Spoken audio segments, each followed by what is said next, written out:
Oh, just getting the laptop ready again, like usual.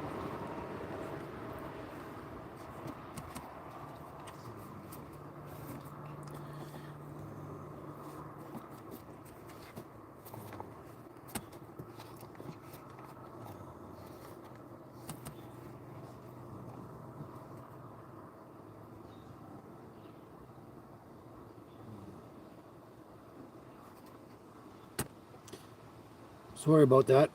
Nobody's waiting anyway, which is good.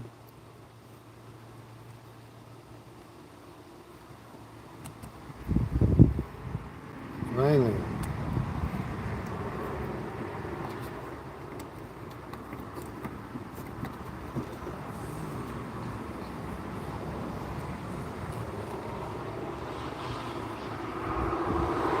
Oh, hey Carl, how's it going?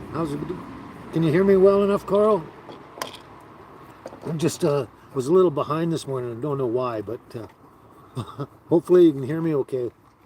Can't see what I'm doing with my glasses on. Weird, eh? I just use them for distance. Okay, baby, take this and get up there. Yeah. I'm just outside on the back porch here on my tiny trailer here, and just trying to do it from here. And I got this gimbal set up, but hey Deborah, how's it going? You finally made alive, did you? Yeah, it's been a while, I guess, yeah. Oh, thanks, Carl. Everyone can hear me good, eh? There's Mamma Mia. Hello, Mamma Mia. We might have some slight technical difficulties here because my laptop, as usual, is not functioning all that well. So, I don't know.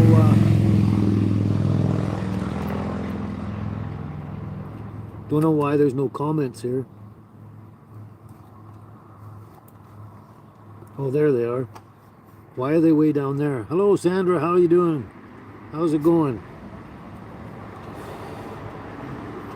This is weird. Okay, the comments are down there, but could show you my laptop, but it's not that easy. But I'm watching the show, and then I have to scroll way, way, way down to find the actual comments. So that's weird. So as usual, the laptop's probably going to be a bit useless. I wish I could get this to sit better. It's on my newest gimbal. Oh, come on, move. Okay, baby. Baby. Oh, okay. Baby. Baby. I'm talking to you. Hello, Angel. No, get back. Get back. Get back. Where are you? There you are. Get up there. Get your head up there. I don't know if you saw a baby or not, but there's the girls there anyway. My coffee. And baby's playing with her favorite toy. I got this angled wrong. It's not right. I might have to dispense with the... You just got back from a cruise to Norway, Sandra. Oh, how lucky. Oh, you saw the parking lot, eh? Yeah, parking lot. Today, Deborah, I am still at the rest stop here in Karamias here with the little tiny house and that. Oh, baby, come on, no. You're gonna knock my... Playing with her toy and she was gonna knock my phone right over. But that's where we are today, and we're gonna be here for a bit. Things are not going wonderful with my vehicles and stuff like that, so we'll have to sort that out. Okay, so far everything's looking good. Well, yeah, so on I guess it was last Thursday, our heat wave, it was like 2 weeks long, and it finally broke. There we go. I'm going to do this for now, just to see if that'll do. Oops, no. The gimbal doesn't want to stay put, so I don't know what I'm doing here.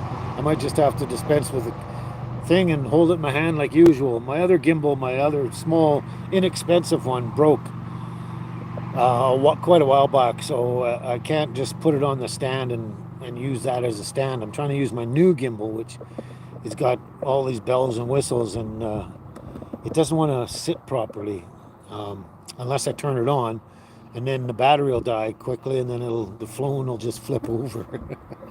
Anyway, so that's we're here at the parking lot at the rest stop here in Coramias, and we're going to be here for a bit. We're sorting out the vehicle stuff and everything, and I'm just basically relaxing and trying to enjoy the time off, I guess you'd say, by trying to get whatever I can done, and well, the little things, but basically to just try and sit around and relax and enjoy and try not to stress too much, and take advantage of the summer and everything like that. But I don't know what it is. It must be the traffic for me, but I can't hear out of this ear, and so everything's echoing in that ear, and I can't even hear myself talk pretty much. I don't even know what I'm saying. Hello, Alan. How's it going? Ah,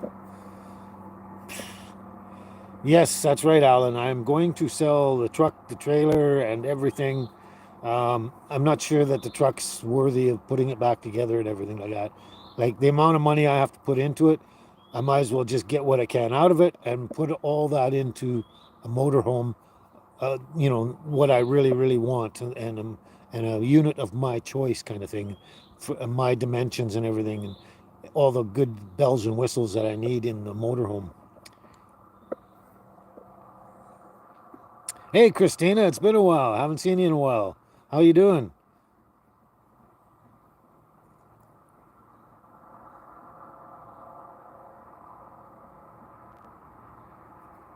Yeah. So anyway, yeah, last Thursday.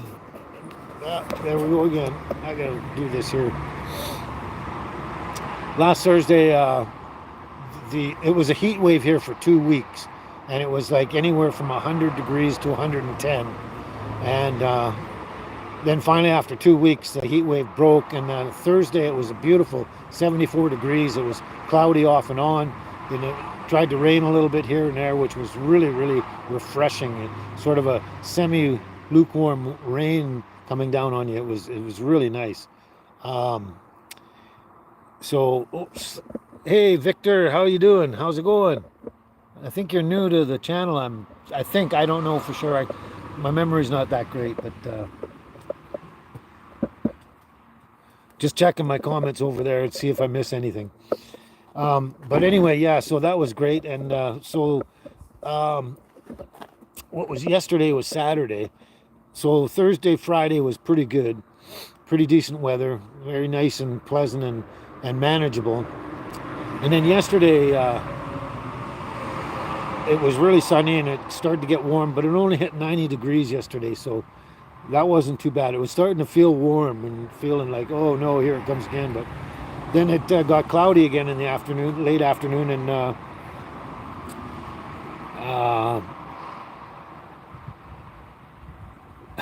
okay, I don't know what you mean by that, Victor, but I hope it's not bad.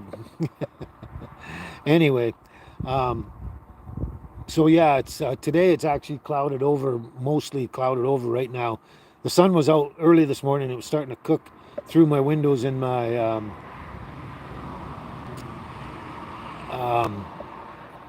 tiny house here. Oh, I don't know what's wrong with my brain today. I might have to do something about that. Oh yeah, we got all our medications here. Anyway, the weather seems to be doing a lot better, but it was really, really bad when it gets to 100 degrees and up to 110 or more beyond that. And I know you know all about that kind of weather, Mamma Mia, and worse, like 100 and probably 120, 30, 40, where you're at. You get some extreme weather there. I don't know how you deal with it, but when it was up that high and like continuously, and I couldn't even go into my tiny house until midnight, and that's when it started to actually cool down enough that I could actually sleep inside the little house, and the heat wasn't so intense. But the thing is it really, really sucks the life out of me, drains the energy out of me. I can't even function when it's that hot. Once you get past 100 degrees or 100, let's say 5, I can't function at all. It's not fun at all. I can't even move. I can't wash the dishes. I just can't do anything. You're not getting a great picture, are you? That's because I'm sort of half in and out of the shade here. But yeah, it was just draining me, and I couldn't even function or move. And then on top of that, one of my previous live videos just recently,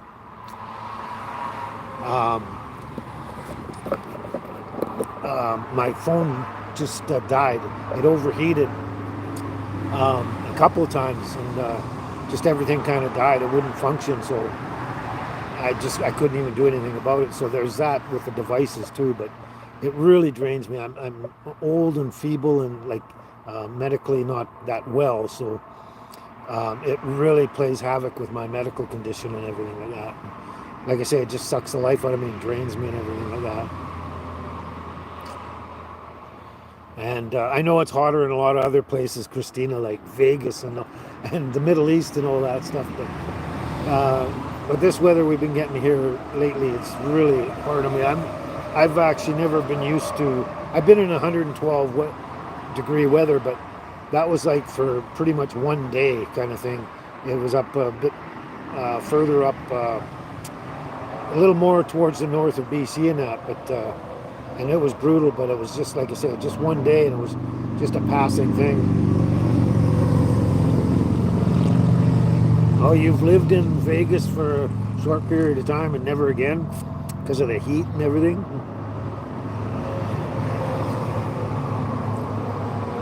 But anyway, that's what happened, and most of that is why I couldn't go live last time. I'm gonna reposition here. I'm pretty sure you're getting a lousy picture. I don't know which is best. Oh, there we go. Let's try that one. Not so great. Oh, I don't know. Maybe I hope you guys can see me okay. I can't see much. The sun's now in my eyes. This is nuts. How am I going to do this? Okay. Is that any better? Oh, that's better for me anyway. Hopefully it's better for you too. But anyway, so last time...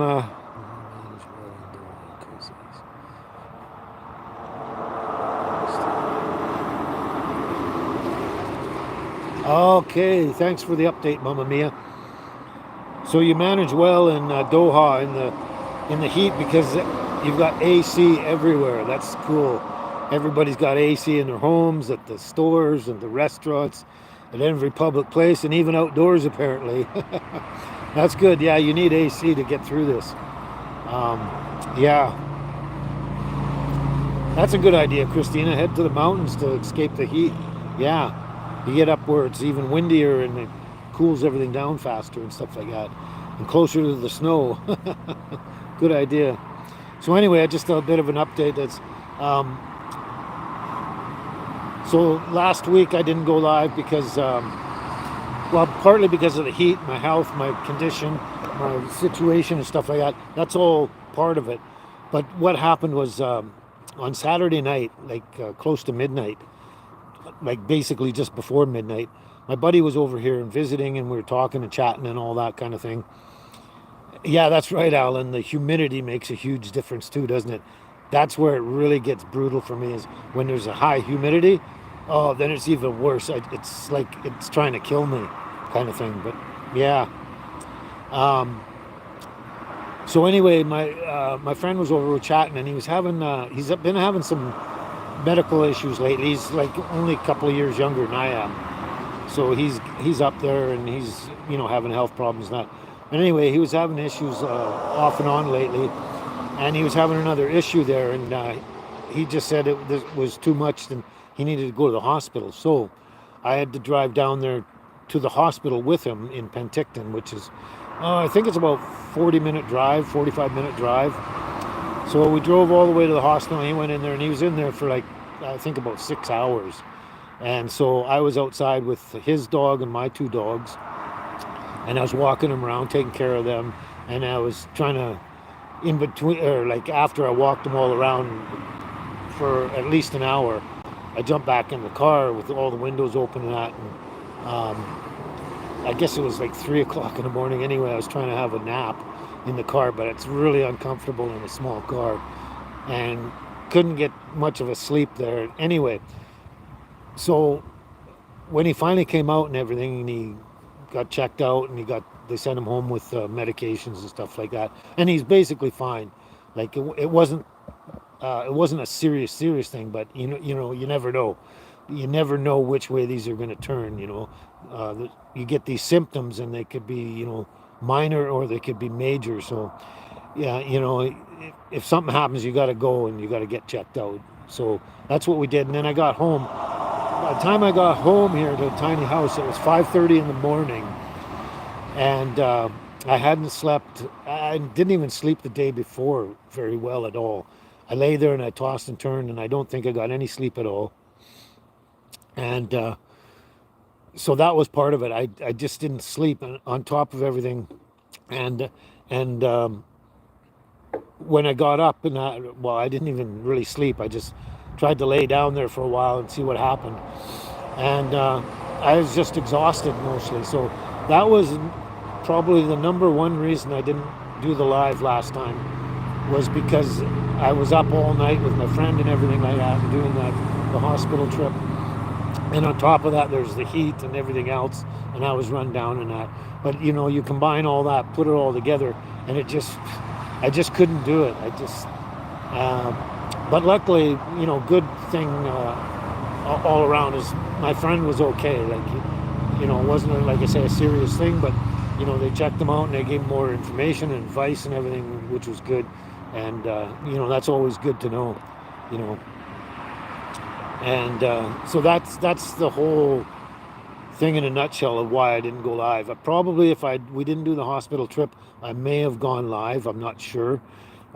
It would have really then depended just on the heat and everything, humidity and all that kind of stuff.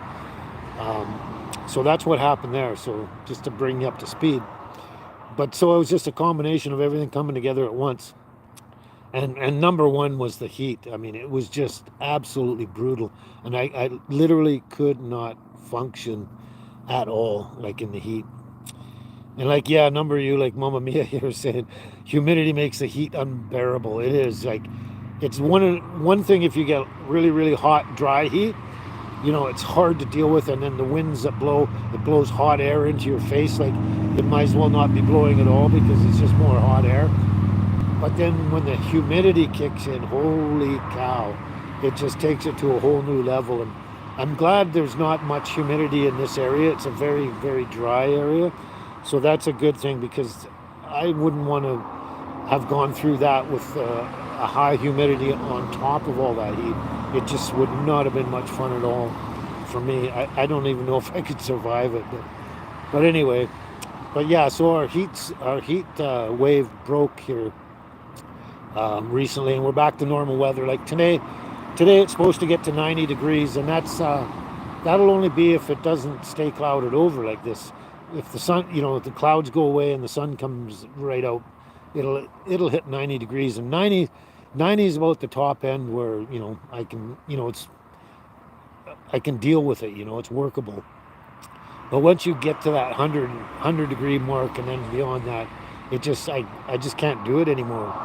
And when I went through 112 degrees, I was probably like 14 or 15 years old. I was a young lad, and had my strength and energy and vitality and all that kind of stuff. So I didn't even notice it much back in those days. I noticed it was hot, but I could still function. But these days, just can't function in this.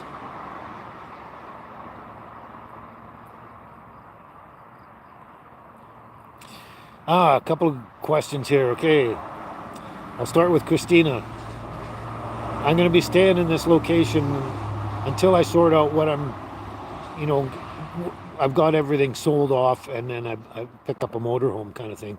Basically, I'm not going to go anywhere. I might move the tiny house down to one of the campsites or something like that.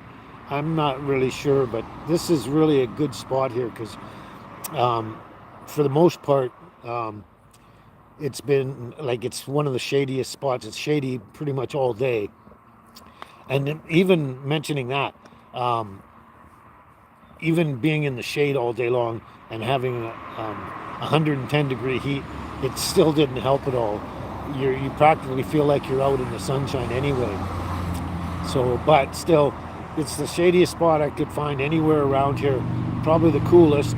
The only thing that might have been better was if I was in a campsite right beside the river there, and um, the only advantage to that was you probably get more of a cooler breeze off the river kind of thing, and that would help you a little bit.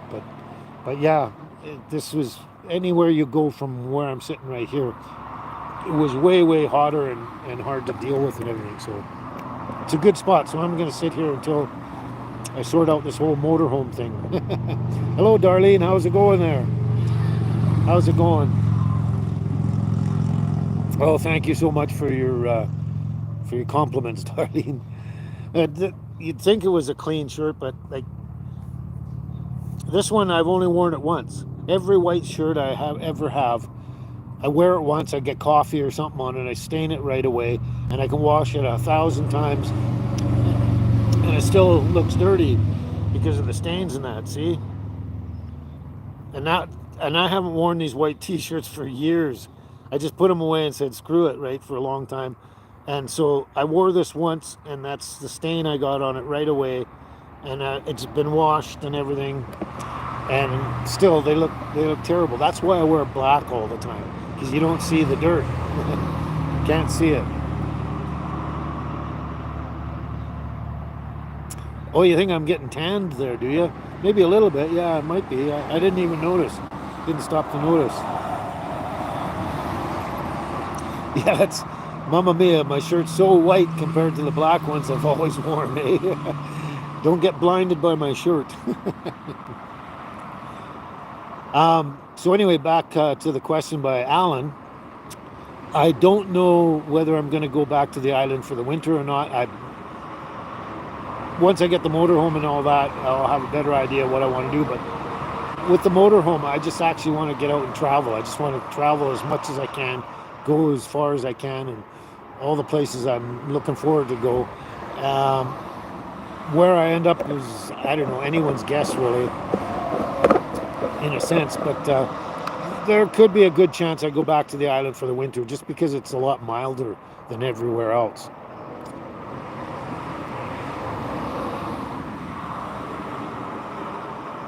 Yeah, Sandra, that's why I never wear white, is because I put a brand new white anything on, and within the first day, it's stained.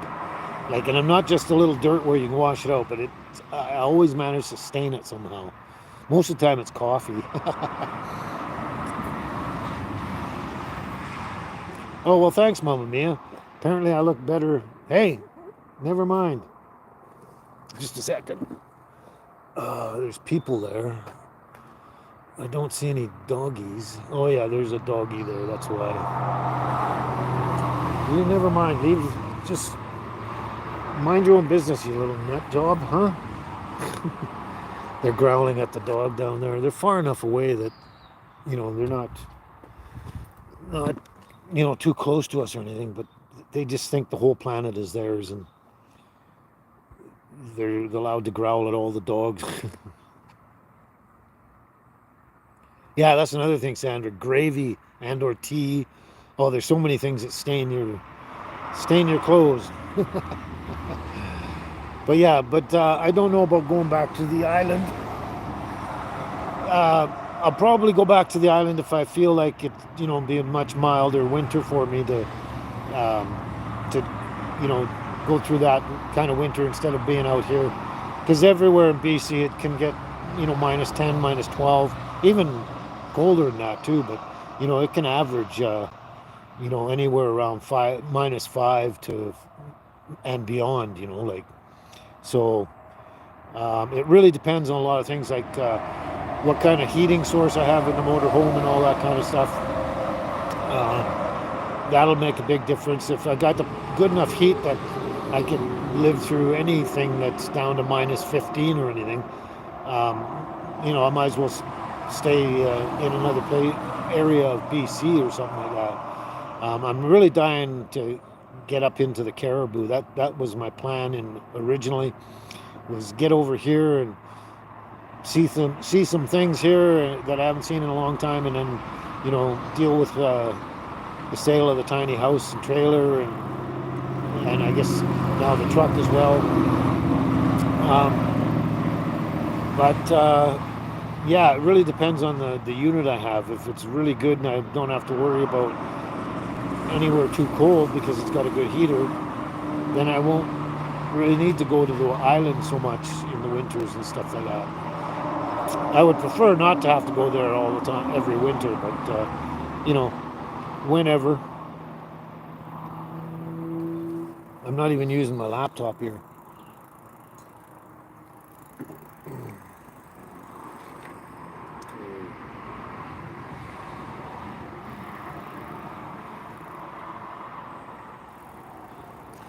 Okay, I just had to check my laptop to see if I've missed the comments or what's going on there. Oh, I got to get another cheap gimbal because this is hard to hang on to this phone and just hold it in my hand the whole time.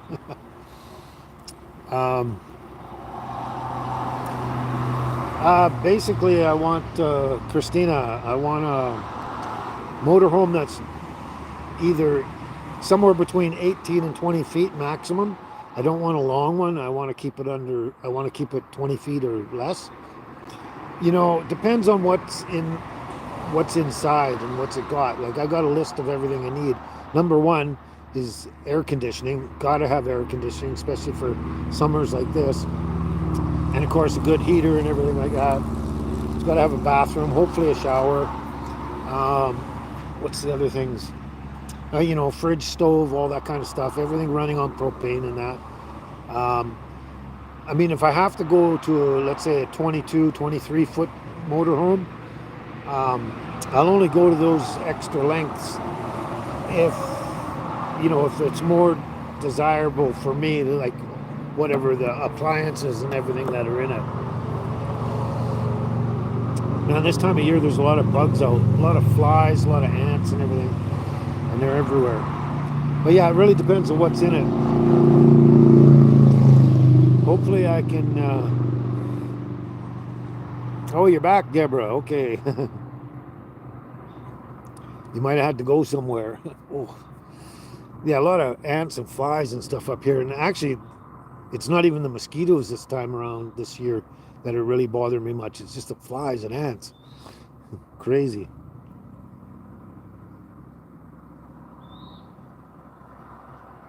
When am I going to look? You mean look for a motorhome? I've been looking pretty much ever since I got here, and they're everywhere. I'm just trying to get my money together by selling everything, and as soon as I got money in hand, then I can really focus directly on going to and looking at and inspecting each and every motorhome that I want to look at before I make my decision. But it's almost useless for me to drive around or go around and look at anything without money in my hand, right? Kind of thing. But there's tons of them out there. They're everywhere, especially over here. Just everywhere. Lots of good ones, lots of good prices and everything. So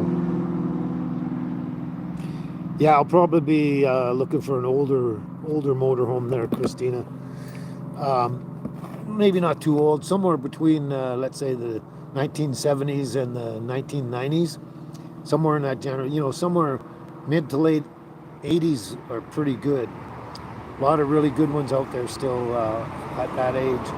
And, back in the day when they actually built stuff that was strong and tough and durable and it lasted, right? And then on top of it, like, especially with Chevy, GMC and Chevy, it's like there's parts everywhere. A lot of parts are interchangeable. You get into different things like Mercedes and that. a lot more complicated because you're mostly working with diesel, and diesel can be problematic, you know, if you don't stay on top of it. But the thing is you can stay on top of it, keep it running good, but every once in a while they're going to, you know, have some even minor breakdowns, and you got to take it to a diesel mechanic, a Mercedes diesel mechanic, and that can cost you a fortune. You know, what might cost you a couple $100 on a different vehicle, on a Mercedes diesel or any diesel, you know, it's going to cost a fortune in labor and mechanic and all that kind of stuff. So, yeah, so that's out. No computer chips, absolutely, Deborah. No computer chips. Those are a pain, man. That can be a very expensive venture. Let's say your key dies or whatever, your chip on your key dies or whatever.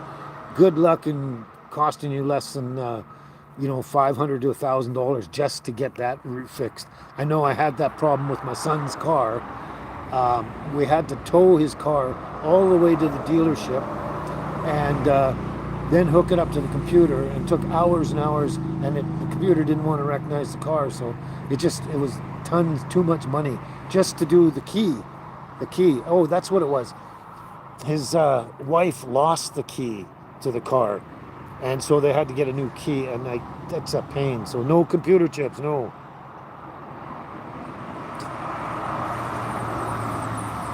Yeah, that's true, Darlene. Yeah, I'm excited for me too, but and I can't wait. But yeah, once I get the unit that I really want, I'll feel like a king, probably, more than likely. A king in my castle. But that's why I basically, even Ford vehicles, there's a few Fords, maybe one or two Dodges that, you know, pretty decent engines and that from back in the day, but I think the best bet is Chevy and GMC. Very best bet. They're, like I say, the parts everywhere. They're easier to fix, and the cheap parts are cheaper. And you know, it's you're never really stuck for very long, and it doesn't cost you a fortune in a mechanic. Like if you got a diesel engine and you got to get a mechanic to fix it and everything, it's going to cost you way more, like 4 or 5 times what it's going to cost on most other gas engines.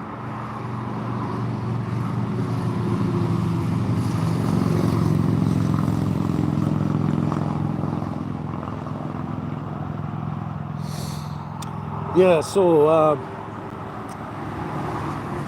guess that's a bit of an update on why I didn't go live last time. And an update on my, you know, my units here, and gonna get rid of them and get into a motorhome and kind of stuff. Trying to think of other things that are possibly important.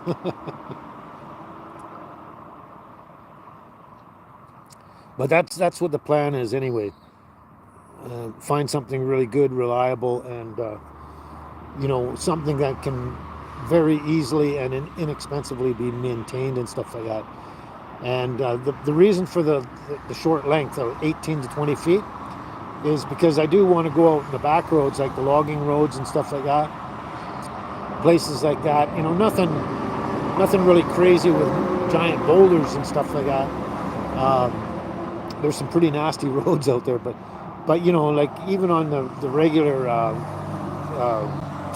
logging roads that they grade, you know, fairly often, you know, it, you know, you still get dips and bumps and little things, and the longer your vehicle, the harder it is for them to get over and around those bumps and stuff like that kind of thing. So it'll be easier also on the vehicle if I have a shorter one. So that's part of the reason for going shorter. I mean, I wouldn't mind a longer one with all the space inside, because you get lots more space. I'd have a huge bedroom and lots of space to throw the toys for the dogs and everything like that. That would be great. But then trying to maneuver it around and drive in some of the places I want to go, and even in some campsites, they can have really, like just down the road here at Stemwinder, they're really tight campsites with kind of an angle trying to back into them, and if you got a longer unit, it's not as easy, so it'll be good. Okay, Alan, let's go through this. Alan's 1978 Chevy van, 22 feet, fiberglass shell. Chevy van in front, yeah. Chevy, great vehicles. Oh, it's a dually. That's another thing. I'm not interested in dualies because um, when you have issues with your tires, like, and that, it's a lot more expensive and a lot more problematic and stuff like that. Uh, Especially changing flats and stuff like that. If your flats on the inside and that, a little bit more problematic. But they're good vehicles. No word of a lie. But then there's just extra stuff you have to maybe fix or something like that. So that's another thing. I'm not really interested in dualies, but it depends. You know, if the vehicle is exactly what I want, but it's a dually, well, and it's a Chevy or a GMC, well, fine. I might take it. Oh, okay. 78 Chevy, 22 foot, fiberglass shell. That's a good thing. Chevy van in front, dually. Been parked only 2 years as well. That's not too long of a time.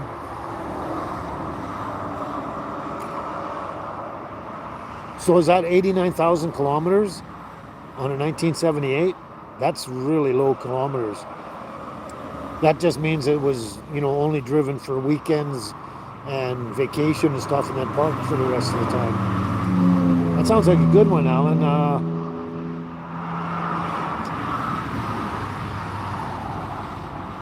Why would it be better if I was in Oshawa with my truck and trailer? Just wondering. $0. I'm not sure what that means, Alan. $0 SBC with dualies, heavy duty. Yeah, well, that's the thing. They are heavy duty. The dualies are heavy duty. That's what I was trying to say a minute ago. But yeah, and yeah, they're better for the logging roads and out back and stuff like that. Definitely, definitely. Anyway, where is it parked? Still got BC plates on it, but where's your 78 Chevy parked, Alan? Well, that's another thing, Deborah, is a van. There are some good vans out there. The reason I'm looking at motorhome is because they're actually wider. They're basically, they're virtually 2 feet wider than a van on most situations. There are some vans with a wide body van, like the Pleasure Way. Pleasure Way is a van, but it's actually got a wide body on it, so it's got the wider body of a motorhome. And some of them are really good, but they're just really expensive. Um, I've seen a few of the Pleasure Way or Pleasure Way similar version vans, and they got bathroom, they got shower, they got fridge, stove, they got air conditioning, they got a heater, they got pretty much everything you need in there. But a lot of those ones are like anywhere from $30,000 to $50,000, so I don't think I can go that way. Oh yeah, Deborah, some of them do have bathrooms and showers and that if they're done right and everything. And that's what I would go to because, yeah, you can stand up in a motorhome, but if you got a high top van, you can stand up on those too. And some of these Pleasure Ways, I'm trying to think of the other names on them, but they look pretty much similar to the Pleasure Way.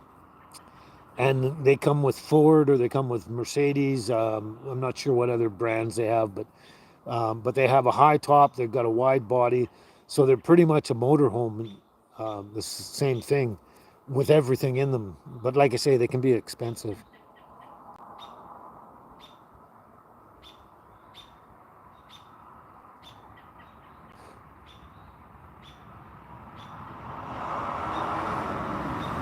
Oh, okay. That's right, you can't actually get a very big motorhome with dualies. It has to be the shorter ones too, that's true.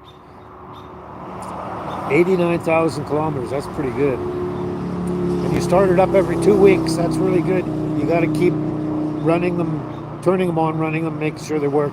And the best thing to do is probably drive it around a little bit too to, to make sure the wheels, the bearings, and all that are greased, and everything's, that's the best thing you do. If you just let it sit, let's say you let it sit for 4 or 5 years and not turn it on or anything, that's the worst thing you can do. But that sounds like you're taking care of it. It's just too bad it's way out there, Alan, because if it was out in BC, we might be able to talk. It sounds like something I would be very, very interested in. I'm serious about that. I'm not joking around or anything. I'm serious. That sounds like something right up my alley. And if it wasn't so far away, or if you could get it out here somehow, we could be in business. I don't know. Think about that. Yeah, that's right, Christina. There's a lot of high top vans you can stand up in them. That's what I would need. I don't want the ones that, or just a regular van roof and I can't stand up. I have to stand up. I'm not, when I was younger, it was a lot easier. Same with a bed.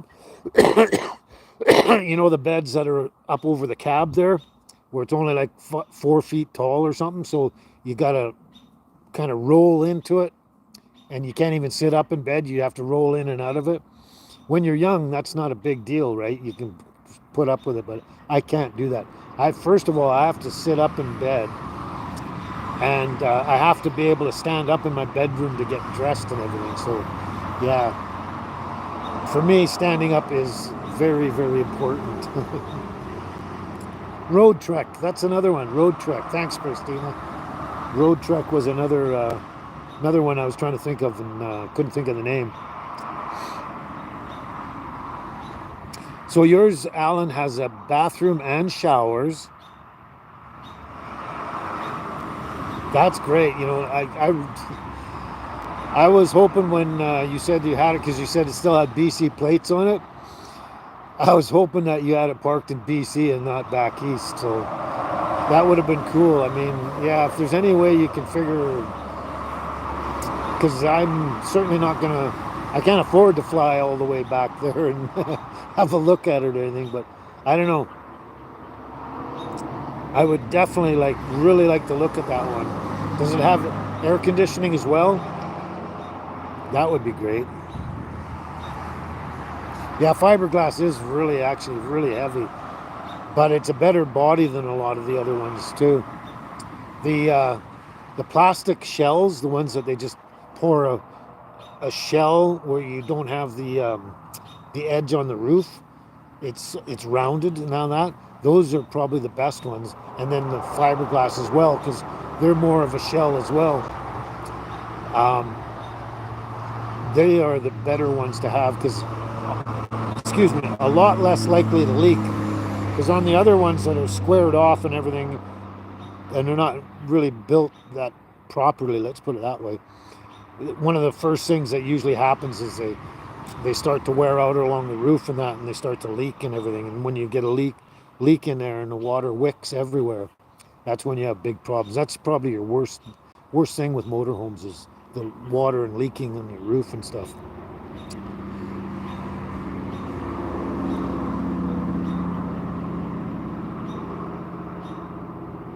That's pretty cool, Alan. I'm glad to see you're taking care of it and turning it on and running it and rotating the tires and everything like that every couple of weeks. That's really good. It means you're looking after it and maintaining it and making sure it just doesn't turn into crap. And one of the worst things you can do, not just with motorhomes, but any vehicle, I don't care what it is, a car, a truck, any vehicle, is park it and let it sit, for one, even if it's on pavement or gravel or something.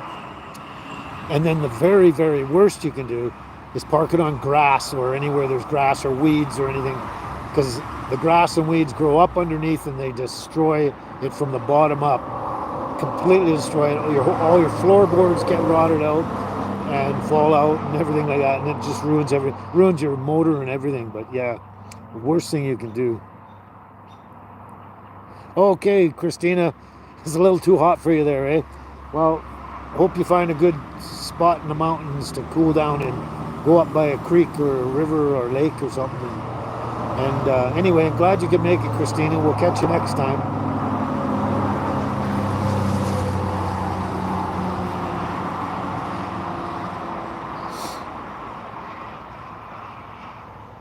That's probably a good idea, Darlene, if you're talking to Alan and me. Alan, send pictures of the van. Send it to babyandme tinyhouseonwheels@gmail.com. And Darlene was saying I could pay for towing. And it would pay for the first 100 miles. Oh, wow. I don't know. That would be a huge towing bill. The thing you'd want to do is you'd want to have it driven out by someone, probably pay someone to drive it out or something. Wow, the more you talk about this thing, the more I want it, Alan. The fridge is propane, which is what I want. It's propane and electric. You can switch it back and forth. But I want I want everything to run on the fridge, the stove, the heater or furnace or whatever. I want everything to run on propane. It's the best way to go. 4-inch insulation in the foam. That is insane. And the walls too. That's insane. Sounds like it's in really good shape. It's really well insulated for the winter and even for the summer, because you got that kind of insulation. You put your AC on, and it'll hold the cold in there inside your thing a lot longer. That's great. I don't know, Alan. Send me some pictures.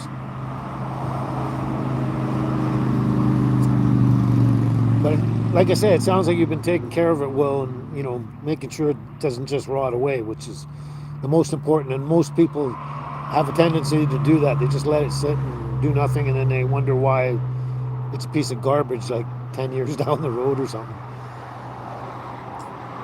Yeah, I just wish it wasn't so far away, Alan. But dude, please send me pictures, and I don't know. Think about somehow getting that out here. I don't know. I mean, I've just heard about this suddenly, so there's a lot of thinking to do about on this one. But I mean, there's tons and tons and tons of them out here. There's no end of them. Like, there's thousands. Every time you go on Marketplace or any of those, online anywhere for looking at motorhomes, thousands and thousands and thousands out of them out there. And most of the time, they want too much money because they think everything's worth a fortune right now, and that's a big problem. But there's lots of them out here. But it almost sounds like the one you got there, Alan, is perfect for me.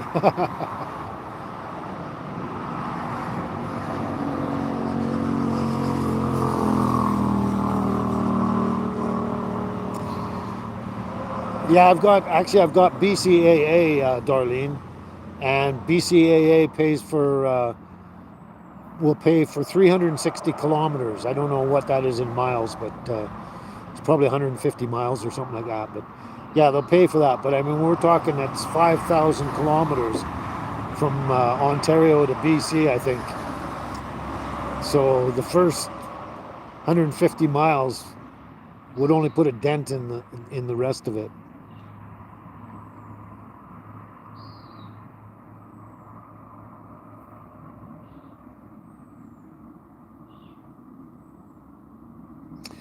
Oh, okay, Alan. That's an interesting thing. Like I say, it's too bad that it's well. So you want to trade the truck, the house, and trailer in some way, fashion, make some sort of trade with that. You won't want the truck though. The truck is going to be too expensive, way too expensive. Too much work. It needs too much. And it's sad because it's a really good classic one. Should be really strong and last a long time, but just too many issues. And one of them was someone was supposed to work on the clutch, and they took the money and didn't actually do the work. And that's one of the biggest problems with it. And so the truck is going to have to be out, but the tiny house and trailer, you're more than welcome to trade me something somehow, some way, make some sort of deal or arrangement. But I'm not sure what it says. A new Chines heater. Chines, is that a brand? I've never heard of that brand before, but the fact that it's new is great. And a Ryobi 1600 watt generator to run the AC. That's really good. That sounds like a really good unit there. I think I keep wishing it was way the hell out there. Hey, Lewis. I think it's Lewis or Lewis? How you doing? I think you're possibly new. Oh, you're from India. You never know about that. The way things are going, the rupees might be worth more than $1 soon down the road here.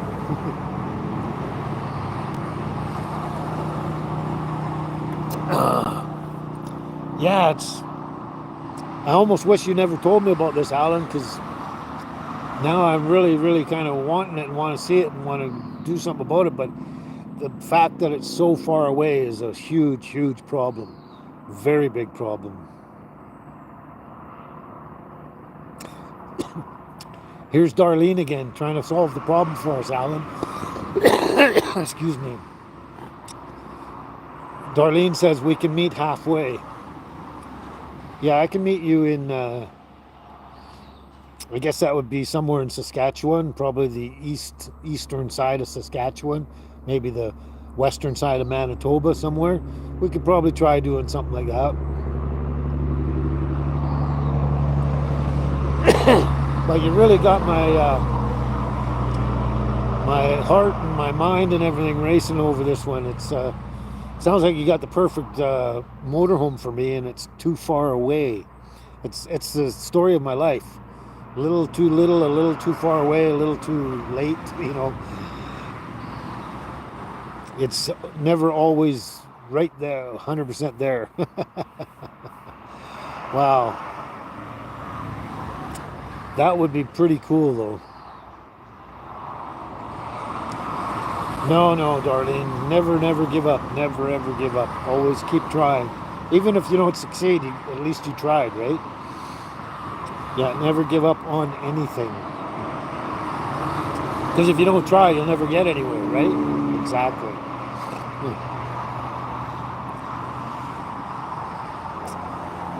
But yeah, so that's the plan anyway.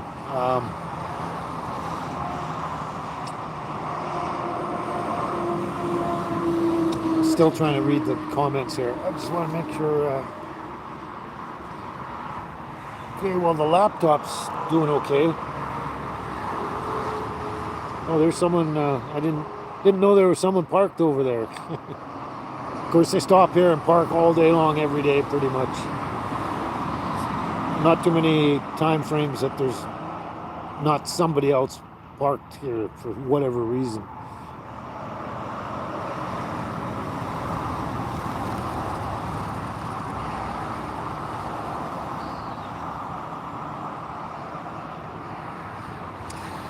Oh, that's too bad, Alan. That is very too bad. Yeah.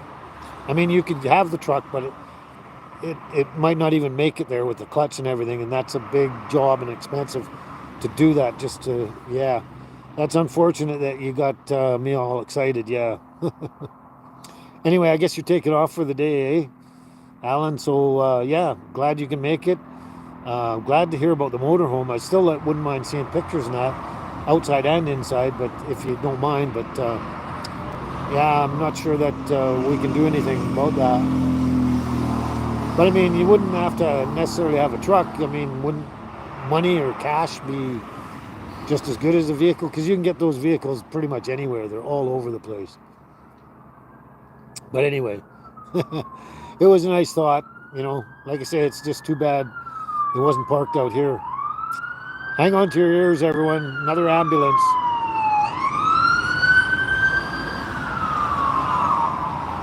There we go.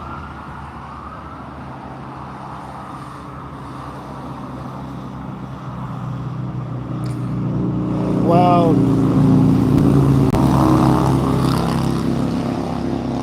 yeah, the clutch can be fixed. It's probably fairly easy. It's a bit expensive and stuff like that.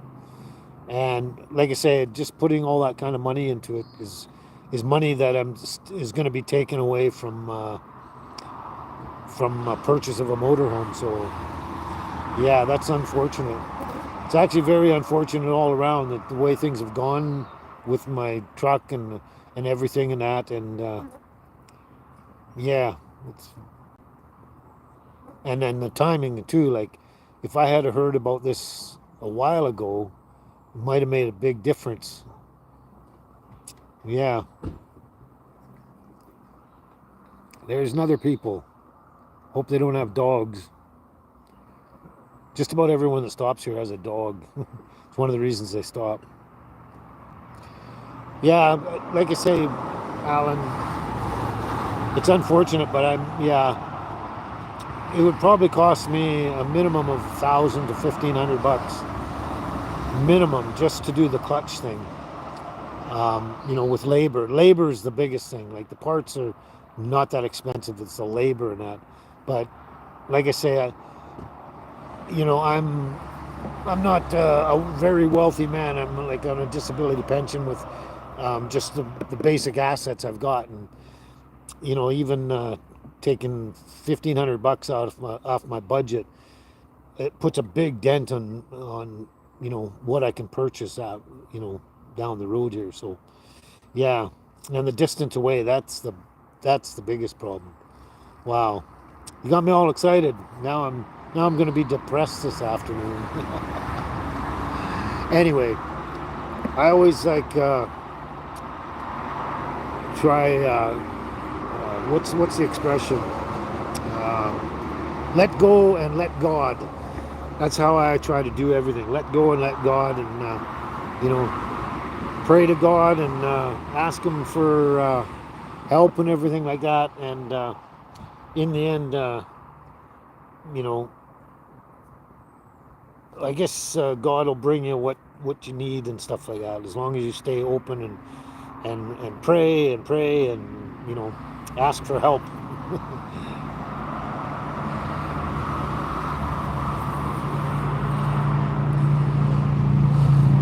Actually, Alan, I'm sorry to tell you, but the clutch kit here is $550. I don't know if it's the price you're quoting is still the price back in Ontario and that still today, but out here it's and it's more than $100 to resurface the flywheel. Um, I can't do it myself. I have no business being under the hood of a vehicle. Absolutely, I'm not a mechanic. I understand mechanical things. I understand the process, how they work and everything, but I just can't do it myself. And I can take an engine completely apart and lay out all the parts everywhere, and then I can put it all back together. But I can't guarantee it's going to actually run because I don't have that natural mechanic talent kind of thing. So yeah, but no, the prices. Unfortunately, the prices you're quoting me are a lot less than what it costs here to do. Because we've already checked it out. We priced everything out and everything, and yeah, it's something. But I'll keep the whole thing in mind. I don't know. Well, you never know what happens. Maybe I'll win a lottery or something. That sort of thing. Yeah, that's exactly it, Darlene. You pray and then just let go and let God, and that's I've kind of tried to live by that philosophy. Um, most of my, I guess, more adult life kind of deal. I knew it when I was very young, and I guess as you get older and older, you actually rely on that a lot more and realize how true it is, and that it actually works. Amen, amen, Darlene. Yeah. Sorry, I got to keep my eyes on the girls now because Angel sitting over there, her little favorite spot. I got to keep my eye on her, people coming and going, and then there's baby. Sorry about that. I didn't even look at her when I did that. I didn't realize she was still playing with her toy. uh, but yeah, Alan, that's good thoughts and good excitement and everything on that. And yeah, you never know what'll happen though down the road. You never know. You never know. Holy cow! It's almost an hour already. That's insane. I thought I started 20 minutes ago. Wow, that's crazy. Holy smokes.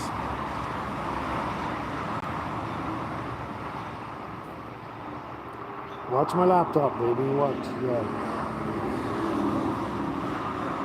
She plays hard with her toys and bumps into everything.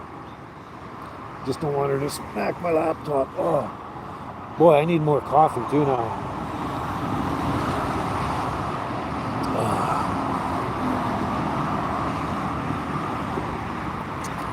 And I can't make any more without interrupting the show. Well, I guess I could try, but yet we're just over an hour now. That's crazy. Time flew today. I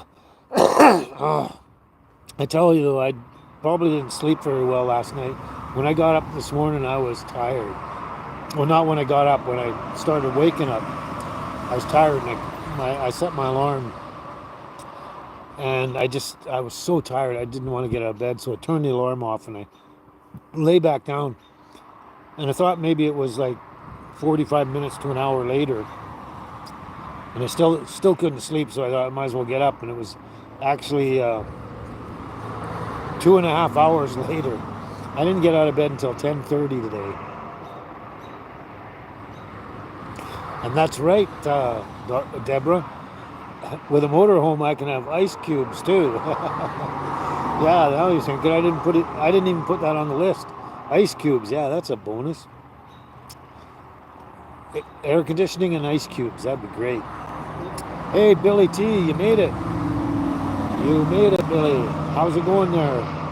It's pretty hot down where you are, I'm pretty sure. Wisconsin. Pretty sure it's hot down there, isn't it?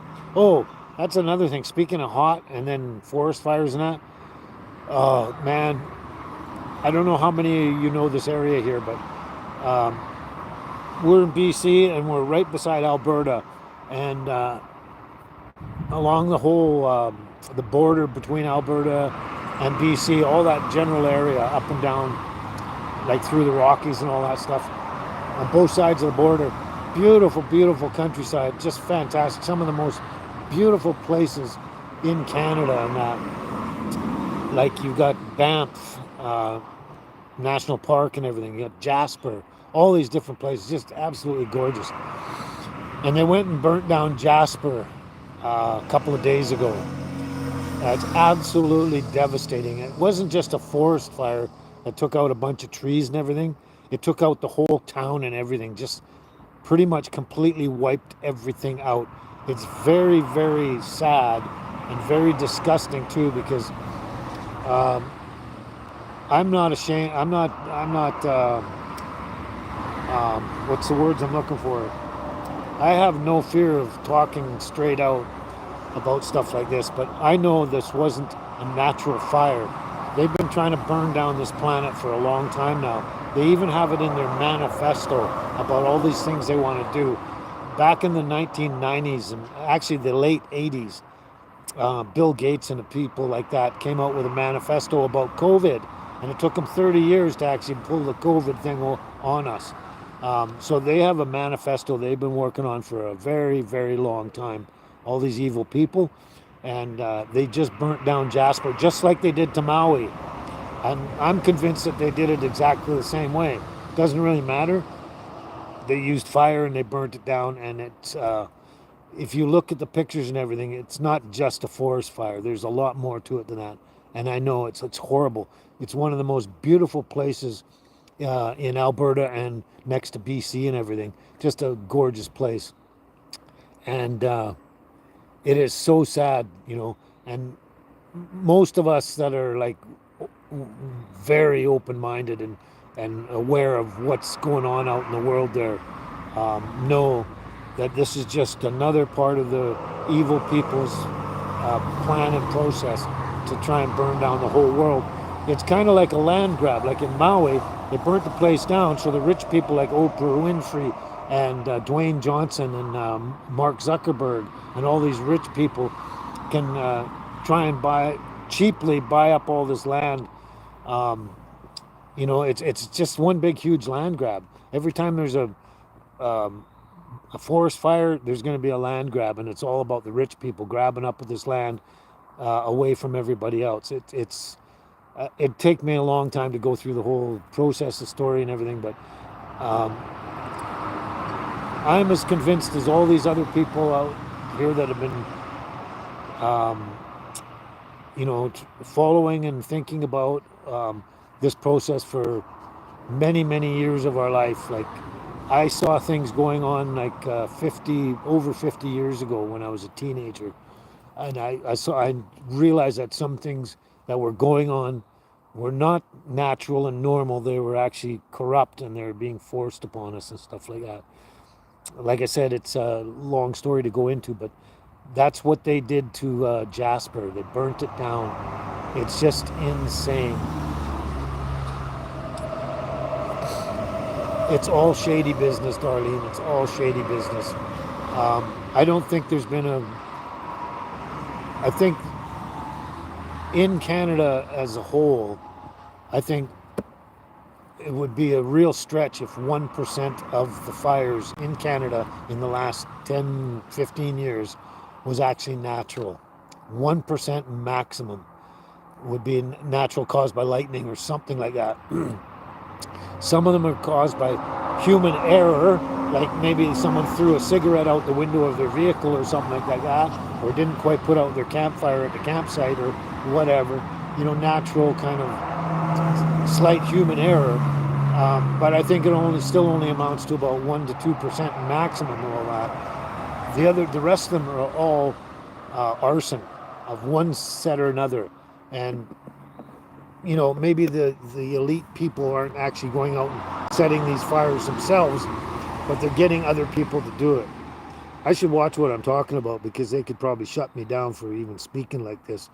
Everything is that corrupt out there.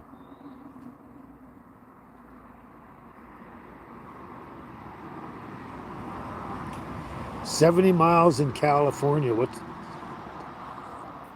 70 miles of forest they burned in California? Is that what you're saying, Billy?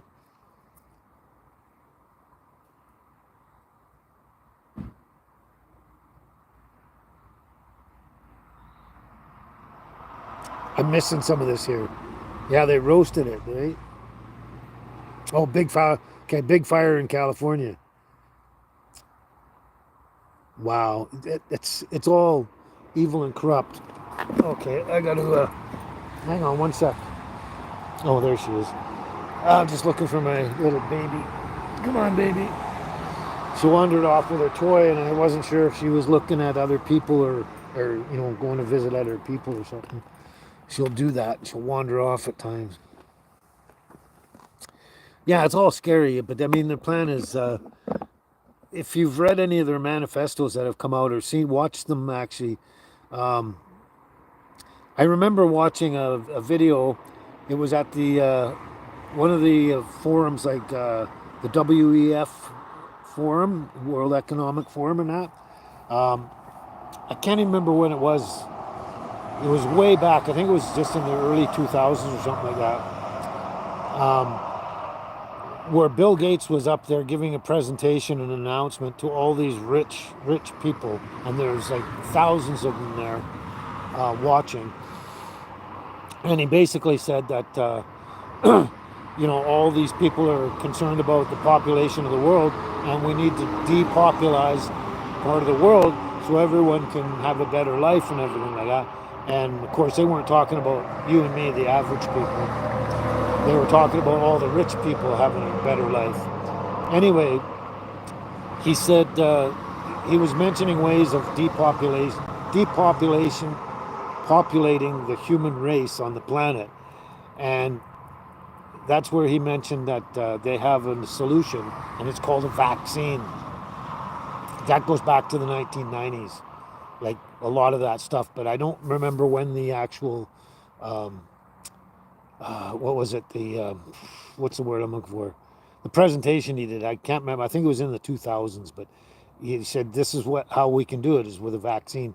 And the videos out there, they keep deleting these videos and that, but they have been out there.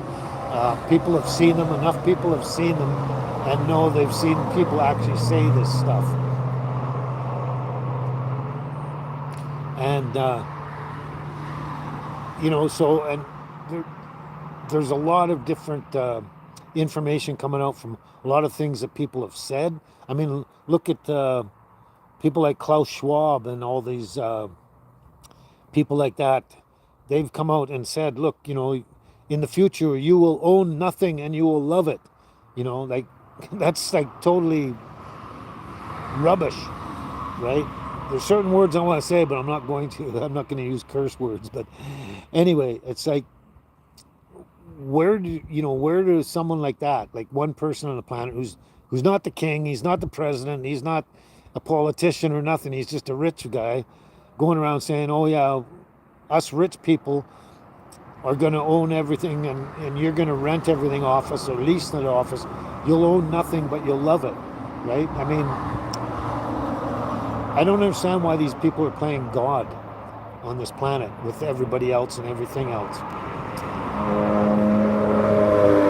Anyway, I never thought I'd get into a debate or a discussion about this sort of stuff today. I didn't even cross my mind that I'd be getting into this stuff today, but that's what's going on out there, and they want to control the world. Remember the Georgia Guidestones? I don't know if you are familiar with them at all, but a lot of that stuff was written down on there by we don't know who, because it was all done by ghostly people, let's put it that way.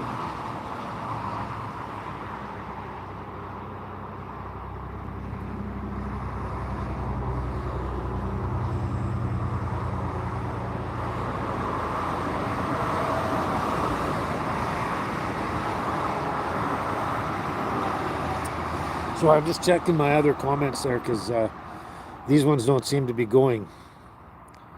The ones on my phone are, it's not scrolling by or something. I don't know what's going on.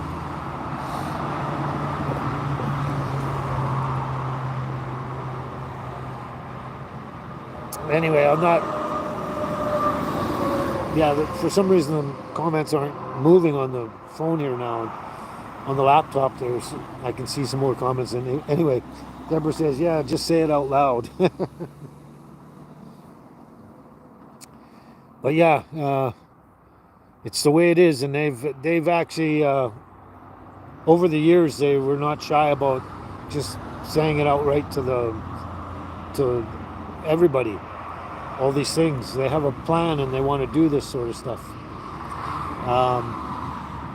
Look what happened with the electric vehicles, right? Everyone was demanding electric vehicles, going to save the planet and everything. Unfortunately, with electric vehicles, apparently, it costs a super amount of money just to make a battery for these vehicles, and they've been exploding everywhere. Not just electric cars and that, but also electric bicycles and stuff like that. They've been exploding everywhere. They're very, very dangerous things, and they have to destroy the planet to get the materials to build these batteries and stuff like that. It's crazy, but anyway, they're trying to shove everything down our throat, and that's a very sad thing. So why?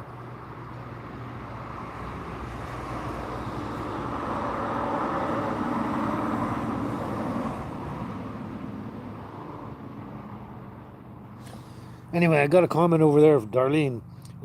He said, does that make sense? I'm not sure what you're referring to exactly. What make sense?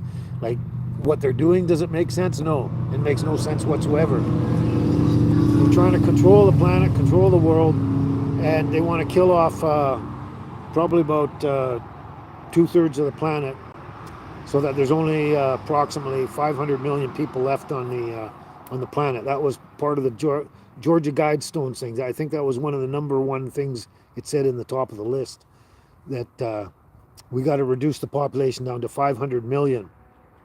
So that means 700 billion people have to disappear. 7 billion people have to disappear. That's a huge amount to bring it down to 500 million. That's like 500 million. I think that's half of a billion. So, wow. And I don't know even where we're at now. We're probably close to 8 billion on this planet now. But anyway, I think that's very corrupt, that it's not God's choice, but it's some rich people's choice on who has to die, right? It's crazy, absolutely insane. You know, I wish these people would take on the thing, let go and let God. I wish they would actually realize that's the only way to go.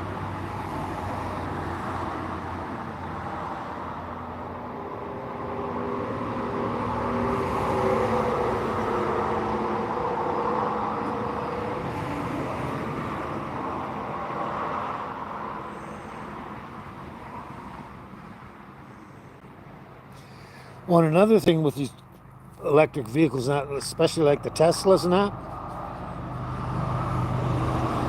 when it got really cold, they couldn't run their vehicles. It just, when they're cold, they're useless, absolutely useless. People were actually stranded in places for long periods of time because their vehicle wouldn't run because of the cold. And I've seen lots of videos out of China and over that way where they have, they have their apartments, right? And they have an electric bicycle. So when they come home, they park their electric bicycle inside their apartment, possibly so nobody steals it, I guess, or whatever. Anyway, I've seen a lot of videos where these electric bikes just all of a sudden they don't just burst into flames, they explode, and then they burn the apartment, like almost completely gut the apartment because the electric bike explodes. It's really, really weird and crazy. Okay, I'm gonna try. Oh, there we go.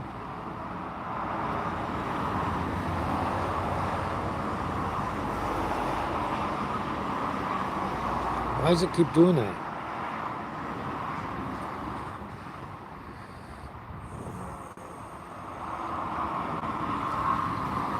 Oh.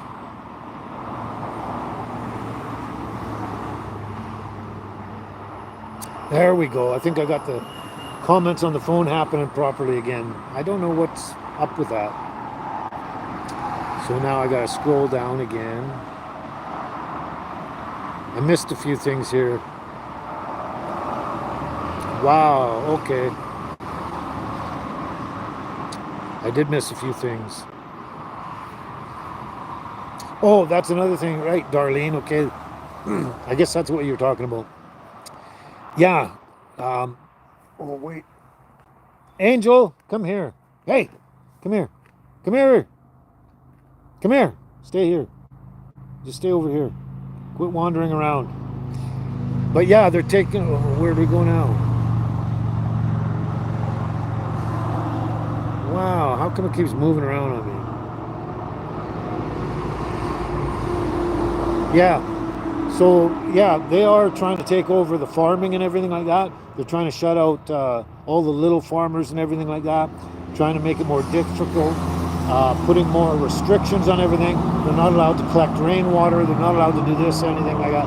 And then people like Bill Gates, I mean, he's probably one of the biggest ones in the United States, has been going around and buying up all these small farms from the smaller people and just buying them out. And then what he wants to do is he wants to lease them or rent them back to someone to run them, but they can't grow any food. Like they can't grow any plant produce. They're only allowed to raise the animals and whatever plants that they say that you can raise and stuff. And yeah, between Bill Gates and a number of other people, they bought up pretty much all the farmland, just about all the farmland that's available in the United States. And they want to control everything and tell you what to do and how to do it and everything like that. It's extremely corrupt, extremely bad. That's another thing too, right, Darlene? I remember when I was a kid, we used to get bananas at the store, and they had big black seeds in them all the way up and down the banana. Black seeds, you could pull the seeds out, you could plant them and grow a banana tree or whatever. And then one day, I don't know, I was at school or something like that, and someone said, "Oh, there's no seeds in bananas." And I went, "Yeah, there is." And I grabbed one and opened it, and sure enough, there's no seeds in them. And I knew something was going on way back then when I was pretty young. That's exactly what they're doing. They want to destroy all the seeds and everything, and keeps shifting on me.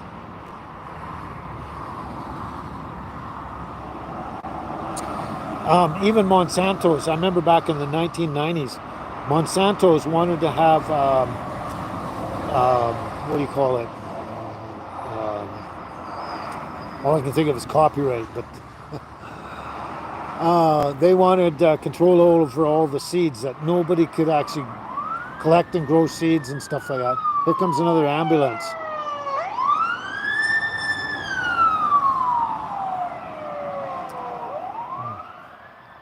But yeah, they wanted to control and monopolize the seed production and everything. And I remember I actually went and worked for I think it's Greenpeace for in that department for a short period of time where we went door to door to talk to them about what was happening with the seeds and everything like that, and how we had to shut down people like Monsanto's and that. Thankfully, they didn't get their they were petitioning the government to allow them to have monopolization on all the seeds. So you know, and they wanted to make Terminator seeds so that the plant would grow up. You'd eat the plant. There'd be no seeds in it, and then you couldn't grow any more produce unless you bought seeds off these people, right? It's really crazy. And no, none of it makes sense at all. Like I say, it goes back to the rich elite people just want to control the world, control our lives, and they want to kill off as many people as they can.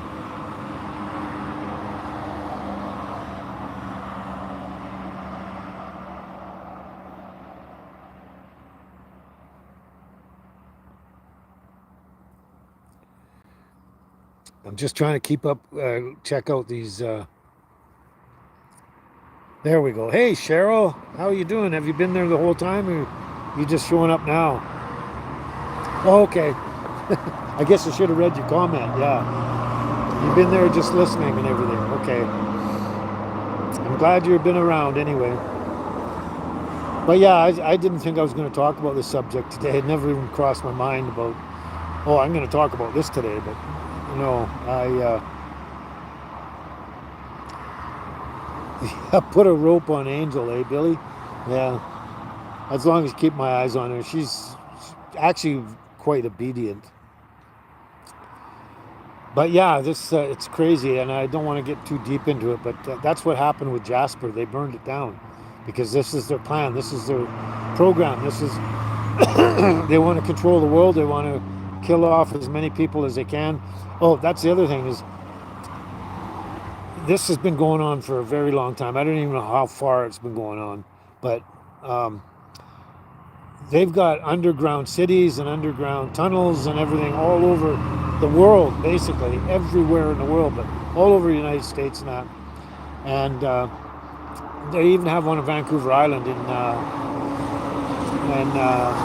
Nanoose Bay, just out kind of outside Nanaimo. There's a military base there. It's been there a long time, and I found out from someone that worked there that they have basically a whole city under there. So during COVID, the people that worked there, they were underground for the whole 2 years or 2.5 years or however long the whole process went. They stayed there under, never came out up to the up into the open because they've got shopping centers down there with everything they absolutely need down there, air conditioning, all this, everything um, down there, everything they need. And the people that were working there never came up to the light of day for over 2 years. And that's what's going on everywhere through United States and many, many, many places all over the world. They have these underground cities and that. And that's what they're going to do is they're going to somehow try and annihilate probably, like I say, 2/3 of the population, kill off as many people as they can, go underground, and then wait for however many years for the radiation or whatever to dissipate, however they knock us off, all that to dissipate, and they come back up from underground again, and then turn this world into the world they want it to be. and it will never be like we've known it to be from the basically from the beginning of time. It'll be a completely different thing. And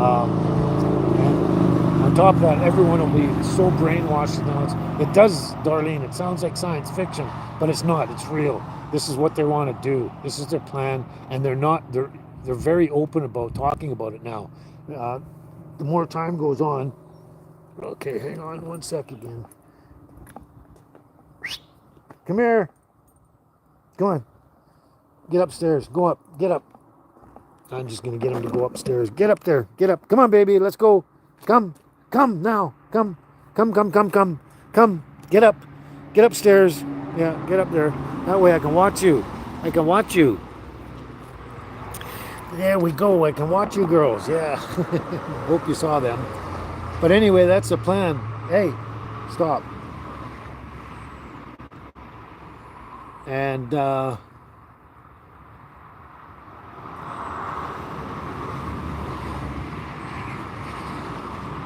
yeah, it's almost a bonus to be older now and just about ready to kick off and be done with this world because of what's coming, eh? But I think a lot of us are still going to be alive, which is the sad part.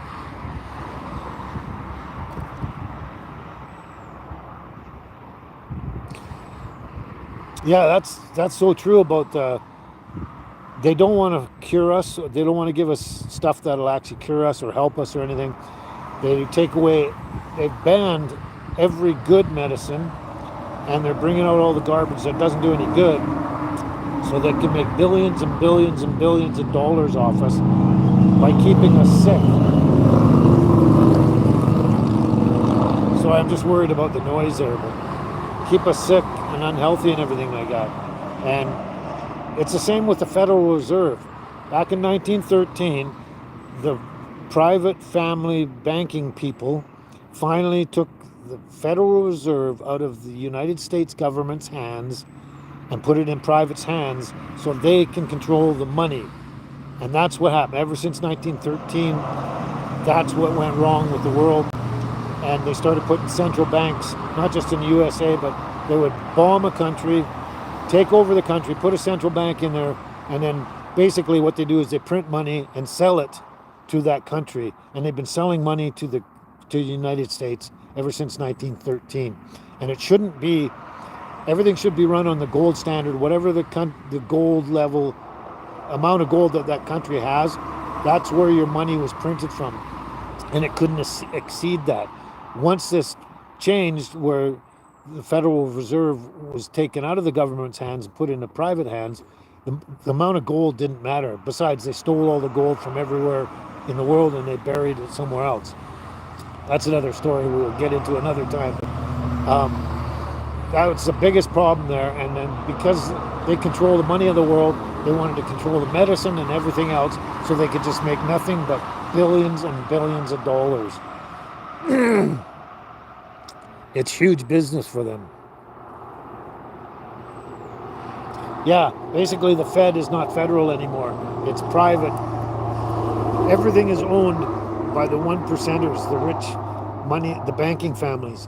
It's absolutely, I think there's 300 families that are in control of the whole world, and every penny, every dollar that goes through your hands, it goes through their hands again, and it makes them money. Like the money that goes through our hands, we just spend it. We get the money, we spend it, and we get broker and broker and broker. But every penny, a dollar, whatever goes through their hands, they actually make money on it. And they did the same thing back in the 90s with the housing industry, where they just, everybody lost their homes in the United States and many places. Same thing, where all the big end, the high end realtors, the ones that were on the top, they're putting anywhere from $5 to $15 million bonuses in their pockets during the crash when everyone was losing their homes. I'm sure you remember a bunch of that stuff, and that's exactly what they do. Everything goes through their hands, they make money on it, and they get richer and richer, while the rest of the world gets poorer and poorer and starts dying off and dying of not just old age, but diseases and everything that they create. So yeah, Crazy world.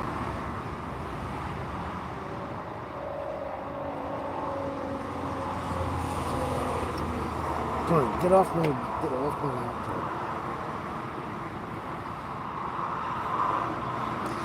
I'm glad you agree with everything I'm saying, Cheryl. I'm just trying to catch up on these stupid. Why does it not want to do this? I don't know why I have to keep shifting this.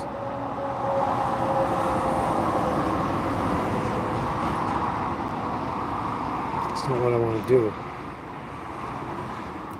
It keeps.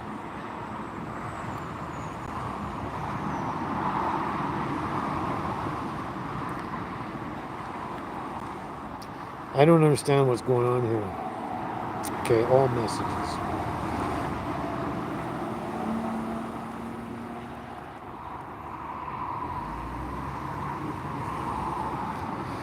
Okay, so why is it hidden? I don't want it hidden.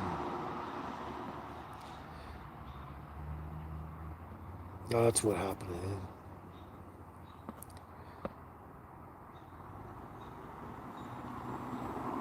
Okay, now I got him back again. Oh wow, this is stupid. It never did this before until the last couple of lives I've done.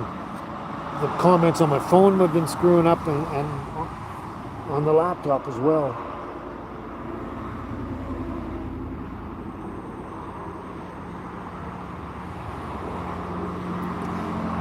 So I'm catching up with everybody here. Yes, Carl, it's the New World Order. And the digital dollar, that's more corrupt than just about everything. It's another way for the control money. If they give us a digital dollar and we have no cash anymore, it means it's just like on Star Trek or something like that, where you work on credits and you only get the credits and the amount of money or whatever available to you to be able to do anything is what they decide whether you're worthy of it. So just like in China right now, they can wipe out your whole bank account if like they can watch all their citizens, and if their citizens are doing anything that they disagree with, they'll just take your bank account. They'll make you disappear. They'll just make you disappear. You won't be able to function or do anything in society. It's already going on in China, and they're going to do that here too. And that's what the digital dollar is all about, where they say you have so many credits, you can do this, but if you step out of line and do something that we don't like, we'll just shut your bank account off. That's what the problem is with that, and it's very, very, very scary because they're really ending up being in control of the whole world, including your money. And they're not afraid to even mention these things anymore. Wow, it sure is noisy today. I guess Sunday everyone's out on the road. But that's what's happening, and it's a crazy thing. We got to stop this digital currency, this CDBC or whatever it is. We have to stop that and not go digital. We have to stay with our regular cash and everything. Anyway, I guess off subject here. Sandra, you harvested your potatoes. How were they? I haven't actually done mine yet, but I've been kind of too busy in that, and I took them off my trailer and dropped them at my friend's place, and so I'm relying on him to water them and everything like that. I'm gonna be going and check them out probably, I don't know, in a couple of days or something. Well, it is the end of the month now, isn't it? Yeah, it is. I was going to say I'm going to wait till the end of the month, but it is the end of the month. But yeah, I'm looking forward to that. I can't wait to check out, see what kind of spuds I got there.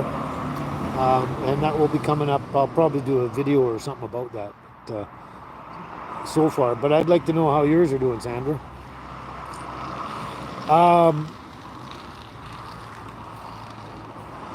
Yeah, Cheryl, I went down a river a couple times in that, but I didn't go down very often. Partly because, like I say, in that heat, I couldn't even function. Like, literally, I could not function. I couldn't do anything. Couldn't get out of my chair. It was just sucked the life out of me and the energy and everything. So what I do is, in the video you saw more, I walked over to the trail and walked over to the river there. Well, okay, the first and the second part of the trail, just before you get to the river, it was in direct sunlight. It was scorchingly hot just to walk through there. And it was just about taking me out if I tried to walk through there. And also, I got to watch my dogs too. I don't want them in extreme heat. Basically, I have a tub here. And if I wanted to, I'd just fill it up with water and I'd just dunk the dogs in the water and get them soaking wet. So it would chill them down in that. But no, I didn't go down a lot to the river because it was just too hot to go there and back. Like I'd get cooked just getting there, and once I get there, get in the river and cool down and everything, we'd all get wet, and then we kind of dry off a bit, and then when we came back, we'd just get cooked on the way back. So it wasn't the greatest thing. So I'd go down a lot anyway. I mean, just if it was the only way to cool down, that yeah, for sure we'd go down there. But I really worry about the girls too and walking through there just in case there's snakes and stuff like that. I really wanted to watch out for that.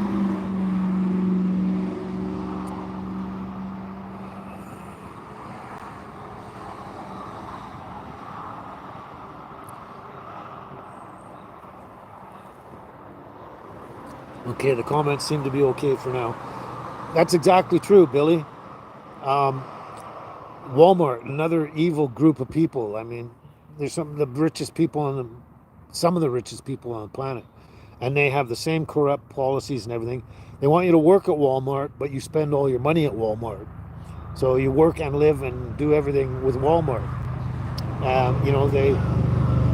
don't know if they'll ever make that happen, but it would be a very sad thing if they did, because basically we'd all be in concentration camps, really. Like, okay, you have to work here, you get your money here, and you spend your money here, and you do have to do everything we say. You don't get the real medications, you get the fake stuff so we can keep you sick and unhealthy, so we can make millions of dollars off you. We take your money for medications that don't actually work. So basically what they want to do is they want you to work and then steal all your money by forcing you to spend it here and there and buy only this and buy only that. Yeah, and all the rich people are doing this. Has been a process that's been going on for a long time.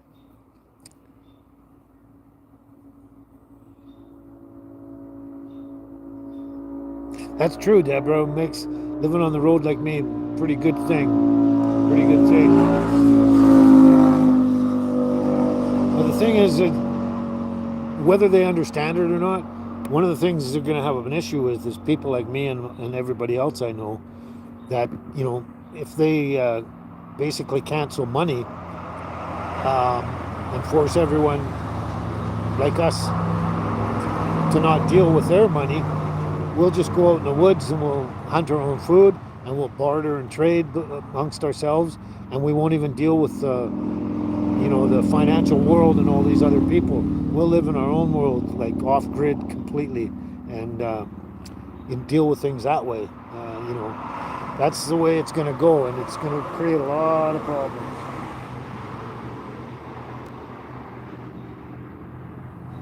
That's right, Darlene. When Walmart came in, it drove a ton of small business and put a lot of small business out of business. And I remember back in the 90s, I think it was the early 90s or something, when Walmart went into Burnaby there. It was right on the border of Burnaby, Vancouver there. They basically destroyed the area, didn't care about the environment and everything. It was just all about putting this huge store up and everything like that. And, everyone was screaming and yelling about all the bad things they were doing, especially with the environment, not caring about anything when they're putting their stores in. And it drove tons and tons of small businesses out of business, put them out of business. And that's a really sad thing. Yeah, now it's going to start backfiring on them, right, Darlene? Whereas because of the situation they're creating, a lot of the Walmarts and that are going to have to shut down and that. I mean, look at all the other stores out there. I can't remember the names of them, but tons and tons of stores, big stores, are shutting down because they can't keep up with the bullshit process, right? Like in California there, they raised the minimum wage up to $20 of that. All these places have to shut down because they can't pay their staff. They have to charge like $900 for a burger and fries, which nobody's going to pay. So they have to shut them down. It's retarded, but that's the way it's going. Hey, John, how's it going? Glad you could make it. Oh, really? Yeah. Well, I guess they give you a fair amount of benefits when you work at Walmart, but are they really benefits? I mean, I hear it from both ways. Sure you get some benefits, but they seem very minimal compared to the old days when we were growing up.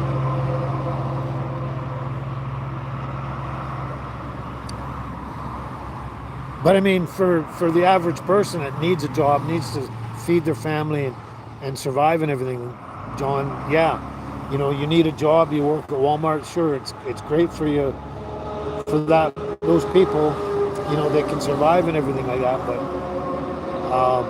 it's the corruption and that behind the scenes that I don't like. But anyway.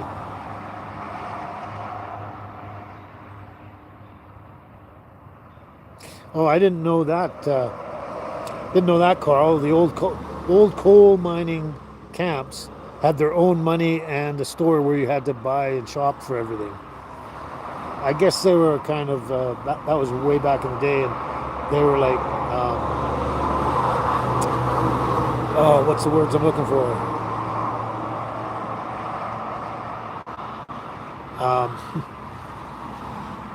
Oh, I can't. I hate it when I can't think of the words. But yeah, they were like way off the mines and that. They're secluded away from the cities and all that stuff. So they were kind of in their own little world there. Oh yeah, they definitely put mom and pop shops out of business. That's for sure. That's another thing, Darlene. People have had to work a number of jobs each. It used to be where, let's say, one of the adults in the household could go to work and support the rest of the household. Mom could stay at home and take care of the kids, blah blah blah, all that kind of stuff. And but nowadays, everybody, mom and dad, has to work, and sometimes one, two, and three jobs. So they're constantly working and never at home with their kids and everything like that. And they got to keep just to make to ends meet and everything. It is just insane, just insane. And there's a lot more people living in their cars and vans and that. I mean, there's one place I can't remember. It's just outside of Vancouver. I can't remember the name of the place and where it is and that. I'd have to look that up, but. They got hundreds and hundreds of vehicles parked there. It's a rest stop like this one here, a large one, and hundreds and hundreds of vehicles. They just live there permanently now, and there's not much anyone can do because where are they going to go? They can't come in and clear them out. Where are they going to go? What's happening here? Hello, Lori. How are you doing? Yes, you're late, but better late than never. But yeah, tons of people living in the cars now. It's because you can't afford rent anymore. Back right up until the very early '90s, even actually into the later '90s, the average thing for rent was out of your paycheck. It was about a quarter of your paycheck, 25% of your paycheck went to rent. That was like that for many, many years. From when I was a teenager right up until probably around the late '90s or close to the late '90s, it was like that, 25%, and you can actually survive and live on that. And you only needed one person in the household to work to take care of, the wife and kids and all that kind of stuff. It was like that, and then suddenly things just started getting worse. And now, not only is it, like I remember when it went from a quarter to a half of your paycheck went to rent, and then three quarters of your paycheck went to rent. And now, for a lot of people like my position and people that are just on the lower end of things, it's 100% of your paycheck just to pay for a place. Someone was just telling me, hey, NH Bent Needle, glad you can make it. Happy Sunday, happy Sunday.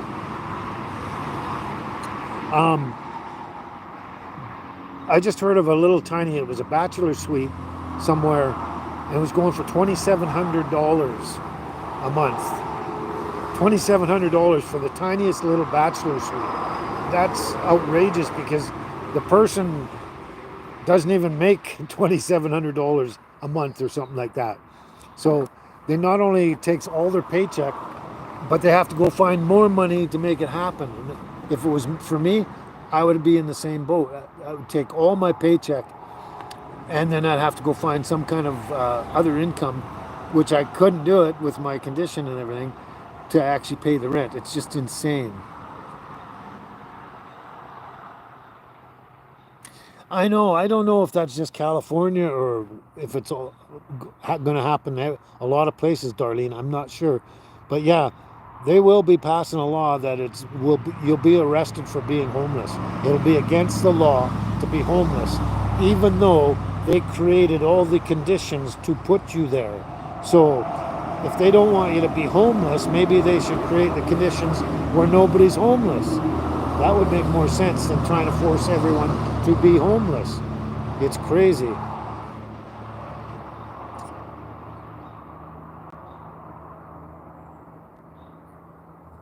Yeah, that's a lot of people do that, Cheryl, is put money aside, cash money aside, and and even in safe deposit box, because if the bank actually collapses and they shut their doors, they have to allow you in to take your stuff out of your safe deposit box.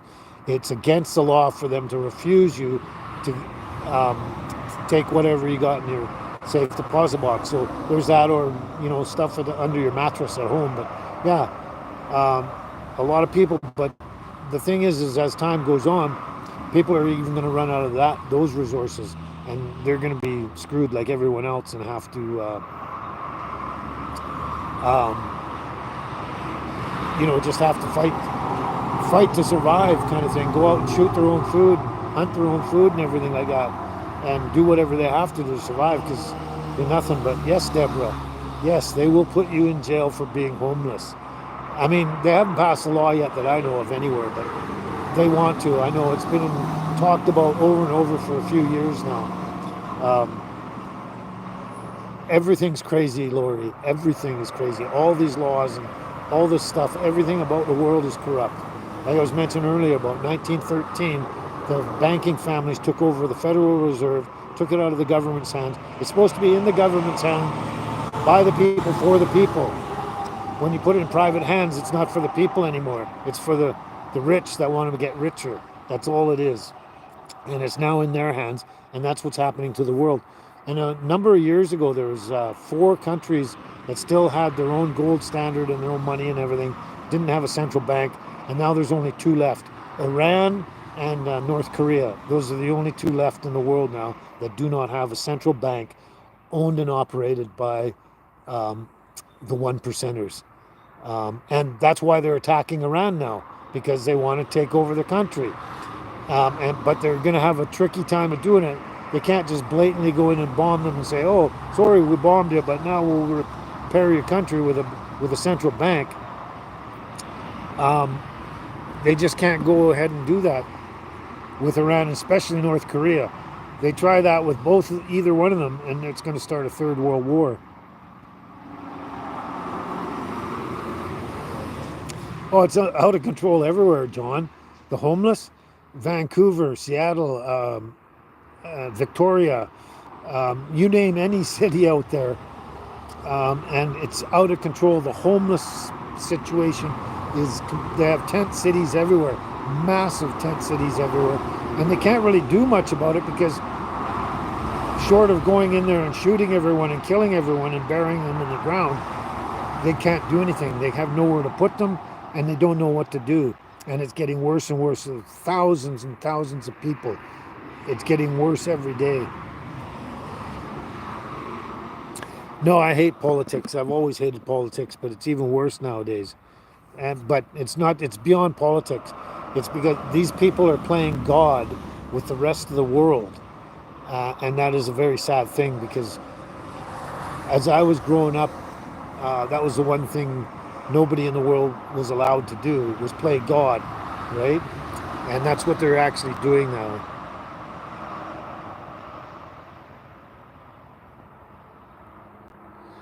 Well, that's good, Darlene. I mean, wealth doesn't have to mean money and assets and that. Wealth can be knowledge and your faith in God and all that kind of stuff and what God brings into your life and that. And like I'm wealthy just with my two dogs, my tiny house, my trailer and all that and everything I have in my life. I feel wealthy and blessed by God. And that to me is a better wealth than, having millions and millions of dollars. I haven't actually watched, wow, somebody screaming out the window. I haven't watched the actual news, maybe at least 15 years, maybe more. I only catch the news on the real news, which is like on YouTube and online and stuff, and only follow the people that are out there promoting the real truth. And it's not hard these days to find out who's actually promoting real truth and who's actually promoting lies. Oh, Cheryl, that governor you got in California, Newsom, oh my God, that is one piece of work. That guy is so crazy. Oh, I gotta catch this. Yeah, he wants to tear down all the homeless encampments. He wants to destroy everything and everyone. It's just too much to get into about that guy. That's just one guy in one state that wants to do crazy shit. But they're everywhere. Everywhere people are doing that stuff. Yeah, that's right, Lori. There's a tent city in every city, in every state now. It doesn't matter what city you go to, there's a tent city somewhere. And that's because people cannot afford to pay rent, especially the elderly, and the people on low income, and also people that work for low income jobs, like at Walmart. They can't afford to live in a house anymore.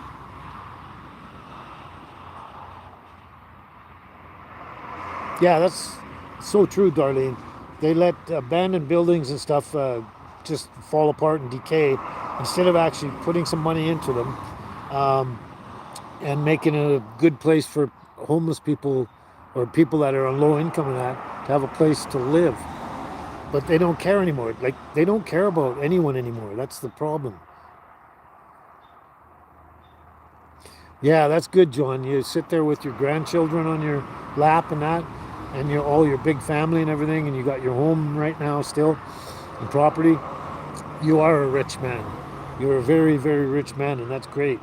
It's just I'd hate to see them even take all that away from you as well, or not just you, but a lot of other people in your situation. But yeah, and that's a bonus. Like if you can feel rich with what you have, like me, I feel rich. I've got my two dogs, my little house, and everything like that. I feel well off. I've got. I'm not homeless on the street now.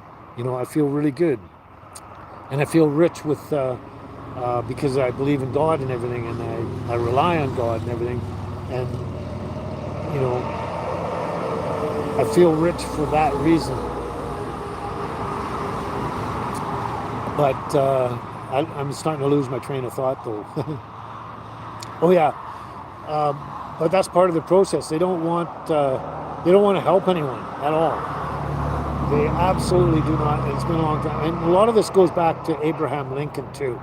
I'm just going to bring this up because to show you how far back this stuff goes. Okay, every time they want to take out a good president, the one that actually wants to help people, like Abraham Lincoln, JFK, Robert Kennedy, Martin Luther, anyone like that. Well, he wasn't a president. I'm not saying that, but anyone that's a good politician that actually wants to do good for their country and the people and everything have all been taken out. And the thing is, and it wasn't by just some random person or some person with this manifesto in their head or anything. These were crazy people, and they can prove it with everyone. John Wilkes Booth, crazy people that had this crazy notion in their head that they're going to save the world by taking out someone that they've been told by the rich money people that they don't like their policies and stuff. And that's exactly what happened with Abraham Lincoln. These rich money people, the banking people that wanted to change things, they didn't like Abraham Lincoln because he wanted to come out with these bonds that would actually help people survive and build a better community and better everything, better United States for everybody. He had the right idea. They couldn't, the money people, they've been working on this ever since they came to America and started the new world there. They've been working on this. And they wound up this guy, John Wilkes Booth, and said, yeah. And they put a gun in his hand and said, yeah, go off and do your duty. He did. And then when he went back, he ran back to wherever his people were, and he went into this place, and he thought everyone was going to go, yay, you took out the president, yay, you're a hero, and everything like that. No, they all wanted to kill him. They wanted to beat the crap out, and they chased him. You know, and he ended up having to hide away, and I forget exactly what happened to him, how he died and everything like that. But anyway, that's how they do that. And they did it with JFK. They wound up these people. Actually, they didn't do it that way with JFK. They put this patsy in there that actually couldn't even see the president when he was shot. So he was in the book repository. So we know that he never killed JFK. It was the CIA and the people they had planted all along that fence and on the by the grassy knoll and everything. All their people that take him out. Same thing with Donald Trump and all that. But as you'll notice, anyone that wants to do any good for the country that they live in or anything like that and help the people is going to get taken out, and that's exactly what happened. Anyone that doesn't die are part of the evil process. And you can look at every single president in the United States and look at their policies and what they've done and everything like that. Even Ronald Reagan, they tried to shoot him, but he was trying to do good things as well. Like anyone that went against the money people and tried to get the Federal Reserve back in the proper hands, in the government's hands where it should be, anyone that was trying to do any good was always either taken out or they attempted to take him out. And if it was just an attempt, like with Ronald Reagan, he never died from assassination. But the thing is, he had to back off because he knew if he kept on the way he was going to try and help everybody, they would eventually take him out. So that changed everything for him.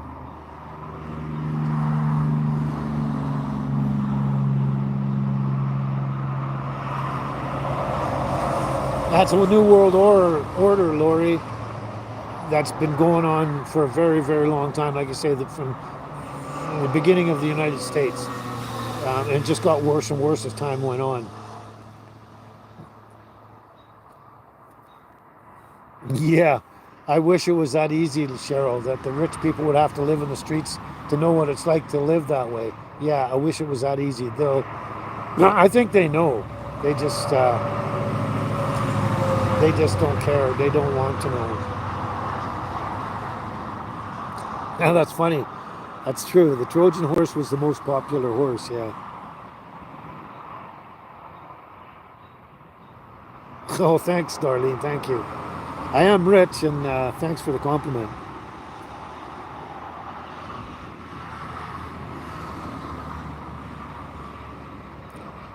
Yeah, I'm having difficulty with these comments again, so I just got to scroll through them and just to catch up.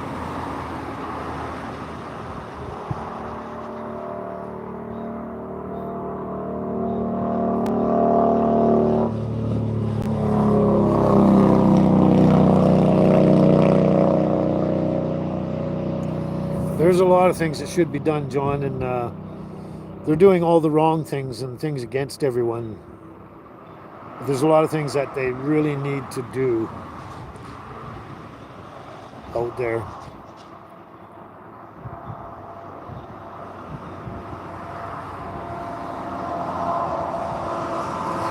So I'm just catching up here.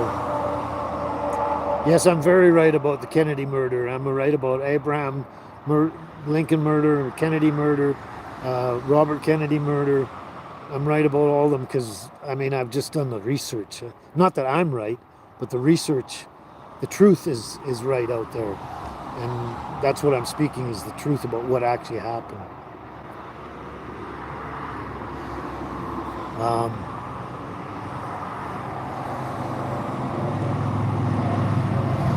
Now I've lost my train of thought again because I'm going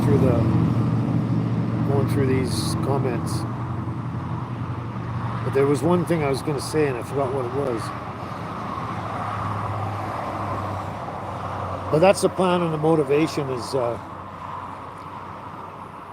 money people have finally taken over the world like they want. There was with the money people, I'm just going to say, like, I like to say the 300 families and stuff like that.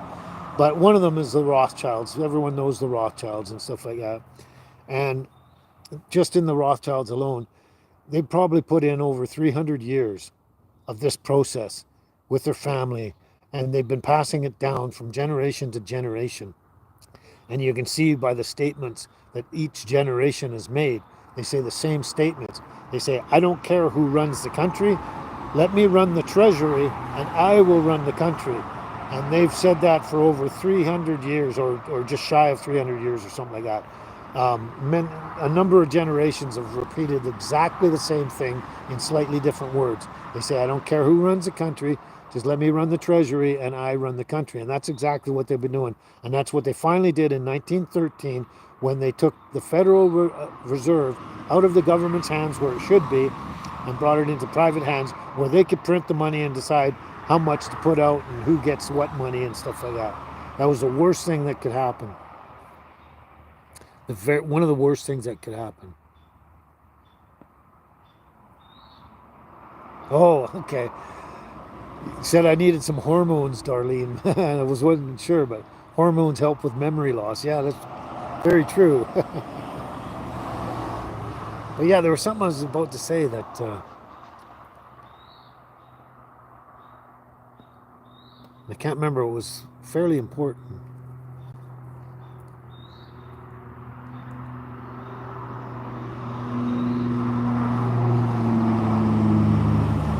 That's right about Bob Marley there, Lori. I love Bob Marley. He was a really down-to-earth, real honest guy. Great music, too. That's what it is. It's the New World Order, and they've been around a long time. And like I say, the one thing that basically sealed the deal for them was getting their hands on the Federal Reserve, because not only did they take over the United States, but with the Federal Reserve and with the way they did things, they took over the whole world, because they put a central bank in the United States right after 1913. And so right after that, they decided to go and attack the rest of the world. And they would make up lies about, oh, these guys are corrupt, and say they're corrupt and they got to go. And they'd bomb the country saying, oh, we're just trying to take out this dictator.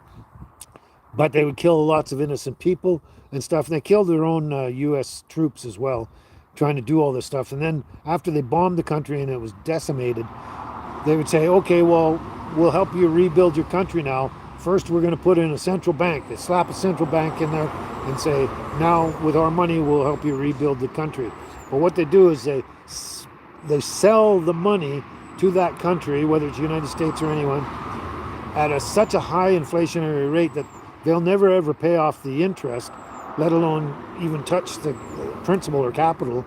And that's how they control the country. And then they just live off that country by making more and more money off them. And then once they've done that, they just increase inflationary rates.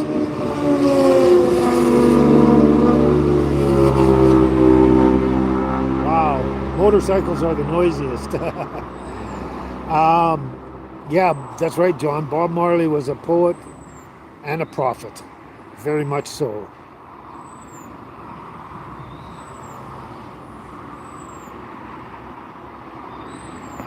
Well, money is a great thing, Lori. It's all what you do with it. Same with the evil people, I guess. You know, people are great. It depends on what they do with things around them in any way. But that's how they take over the world.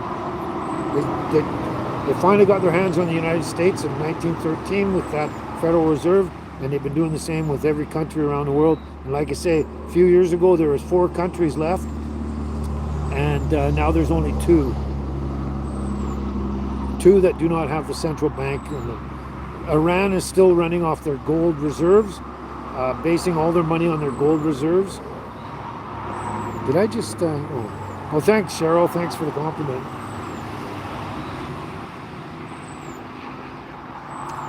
I can't keep up with these comments flitting around and where they're going. Ah.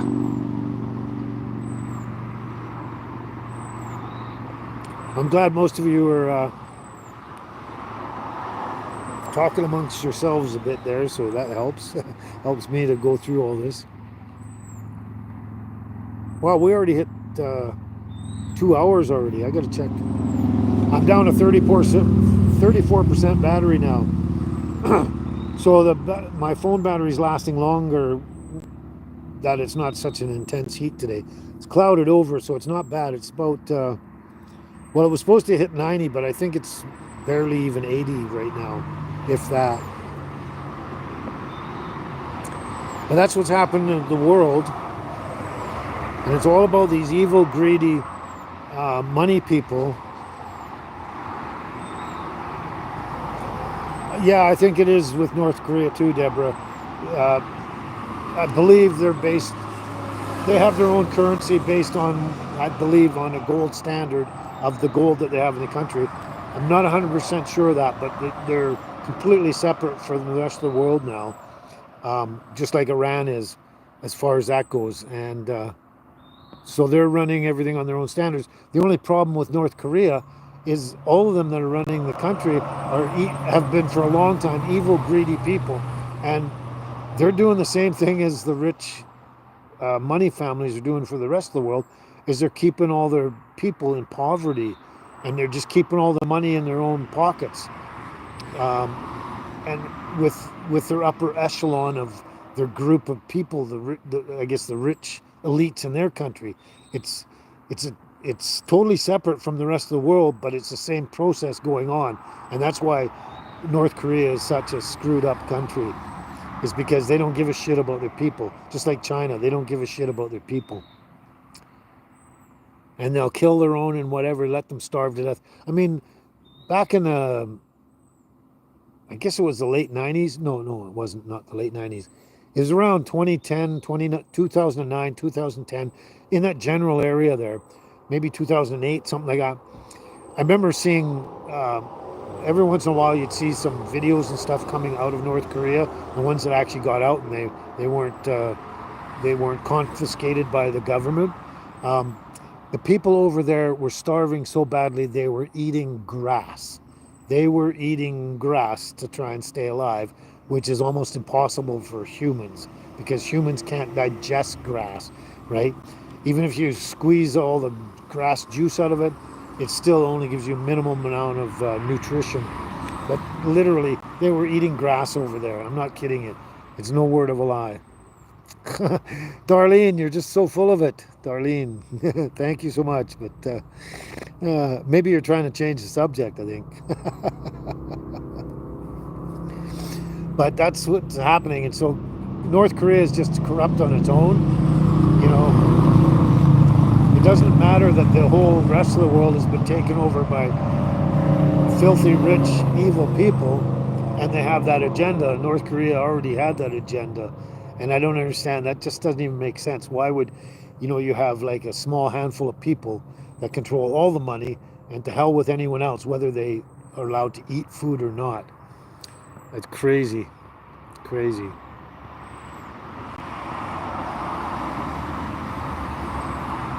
Just trying to catch up, make sure I haven't missed anything.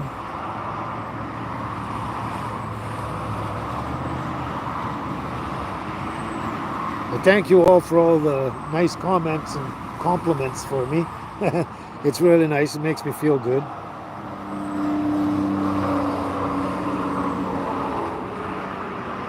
That's about what we might have to do, and that would be a good thing, Cheryl, is we all have to live on a big, huge farm together and, help each other out and live off the land.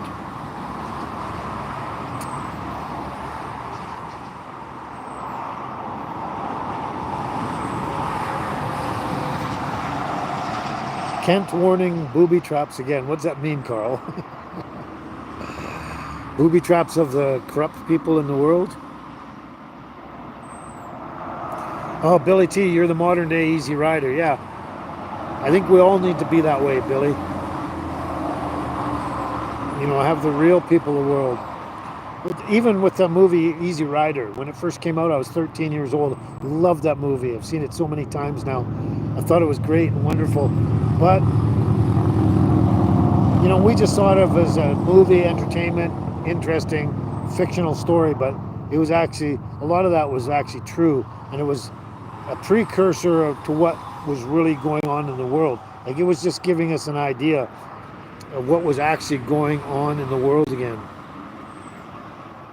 or at that time. And okay, Darlene and Lori, you guys got to flip a coin over me, I guess. Okay, well, good luck with that. I find this fascinating. Mariana, hi, how's it going? Yes, I'm feeling much better today because the heat has gone back to normal temperature. Oh, you love this, eh? I was thinking I should have shaved this morning. I was thinking last night I should have shaved too. And I wanted to shave last night, especially wanted to shave this morning, but I just didn't get up in time. It's just been too lazy and too comfortable doing very little. But yeah, I need to shave. It's starting to get to the point where I can't stand it anymore. It just feels really weird and uncomfortable and foreign on my face. It feels like I'm growing chicken feathers or something that shouldn't be there.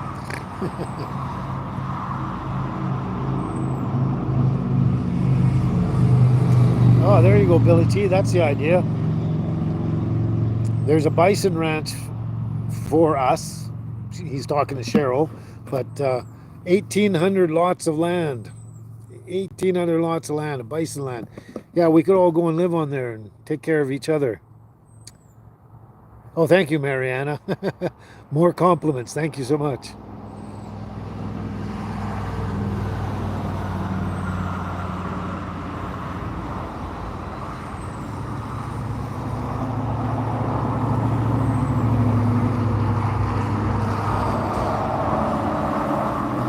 Oh, I get what you're saying, Deborah. I need to watch that one again. I get it, I think. I think that's what you're talking about, but anyway, just trying to catch up again here.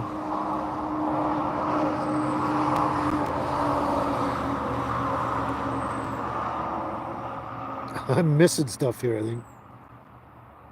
Don't shave. No, I have to. I can't. It drives me nuts. Sorry about that, but um, if it looks better to you or great to you, that's wonderful, but it feels like crap to me, so sorry about that.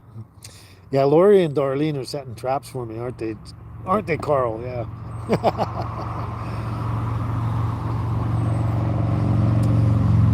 That's funny, John. You cut your beard off once and it scared your little daughter. She wasn't used to your face, eh? So obviously you have a beard pretty much all the time. I wouldn't have known that, obviously, because you guys get to see me, but I never get to see any of you. Ted Nugent, he's another cool guy, too. He may be a little bit radical to some degree sometimes, but he's actually on the side of the people. You know, he really is on the side of the people. Oh.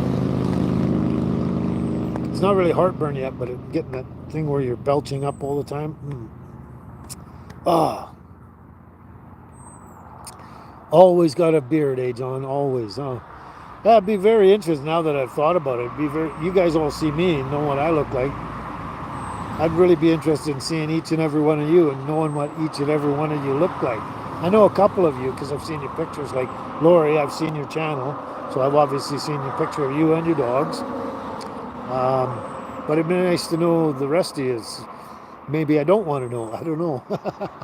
Sorry about that. Had to throw that one out there. Oh boy, I don't know about that one, Darlene. You can help me shave my beard, eh? Yeah, that sounds a little risque or something. Oh, someone's backing in here. Oh no, they're taking off, I guess. Yeah, they're taking off. They're probably there for a while. I didn't even see them. Ah, there we go. You love the white shirt too, eh, Lori? Yeah, a lot of people do. But thing is, I just started wearing these again recently because of the heat and all that kind of stuff. But like these were, I haven't worn these in years. I bought them over 3 years ago. I'd wear them once like this and drop coffee or something on them, and then they're ruined for, I couldn't wash them out. Like they're washed and washed and washed and washed and washed, but you won't get the stains out of them. So that's why I don't like the white, is because once you wear them once, as far as stains and ugliness goes, they're done. Look at the thing around the collar here, right? Gets all sweaty and everything like that, and they look like crap. You know, you wear them one day and they look like crap after that, and so you might as well just wear them for working on your vehicles or working on the farm, or out digging horse manure or something. Digging ditches and stuff. Yeah, I figured you were just kidding, Darlene. Well, that's weird, isn't that, John? Okay, what are you girls doing?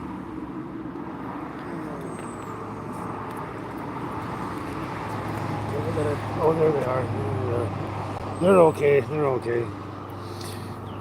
That's kind of funny, actually, John. You're goofy looking, but your wife is beautiful. How does that work? How? Oh, almost lost it there for a second. That means, hey, Glenn, how you doing? You can make it. We're getting close to being done, I think, pretty soon because I'm losing battery. But yeah, the weather's a lot better. I was mentioning earlier on that on Thursday the heat wave broke and we were at 74 degrees, which was nice and just beautiful, comfortable. It was cloudy off and on most of the day. Come on, get up, get up. Come on, get up. Come on, get up. Come on. There you go. She wants to sit on my lap. And Angel's jealous. Angel jealous.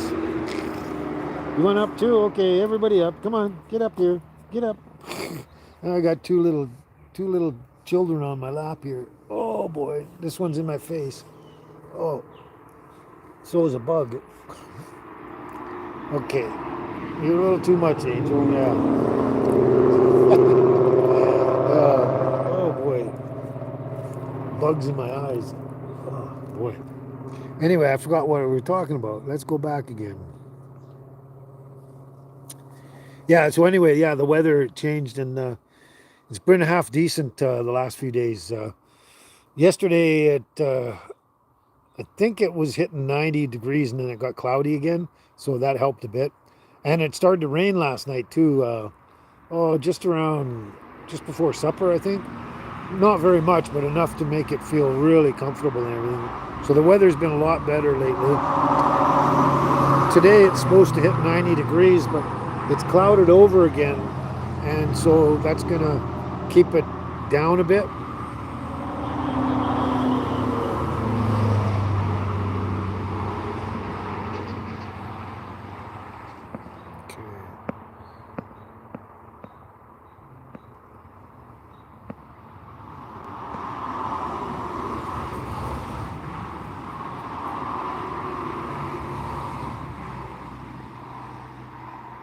Oh, thanks, Glenn. Yeah, I feel a little more spunky too. That heat, it was a pretty much 2 weeks, I guess. Heat wave. I couldn't function. I couldn't do anything. It was so hot. It was 100 degrees, a minimum of 100 degrees up to 110. And it just, at that heat, I can't function. When I was younger, I could put up with it a lot easier than that, but had the strength and the health and everything. But with the health the way I am now and being older and that, I just can't deal with that kind of heat. And it just sucked the life out of me and the energy, and I couldn't do anything, couldn't function.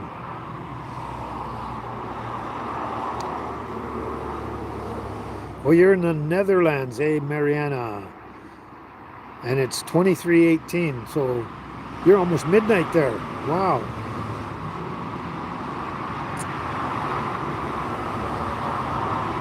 Wow, yeah. You and Mama Mia stay up late to watch my show. That's crazy wonderful. Crazy wonderful. But yeah, I'm feeling better these days. That's why I'm live today, is because the heat wave broke, and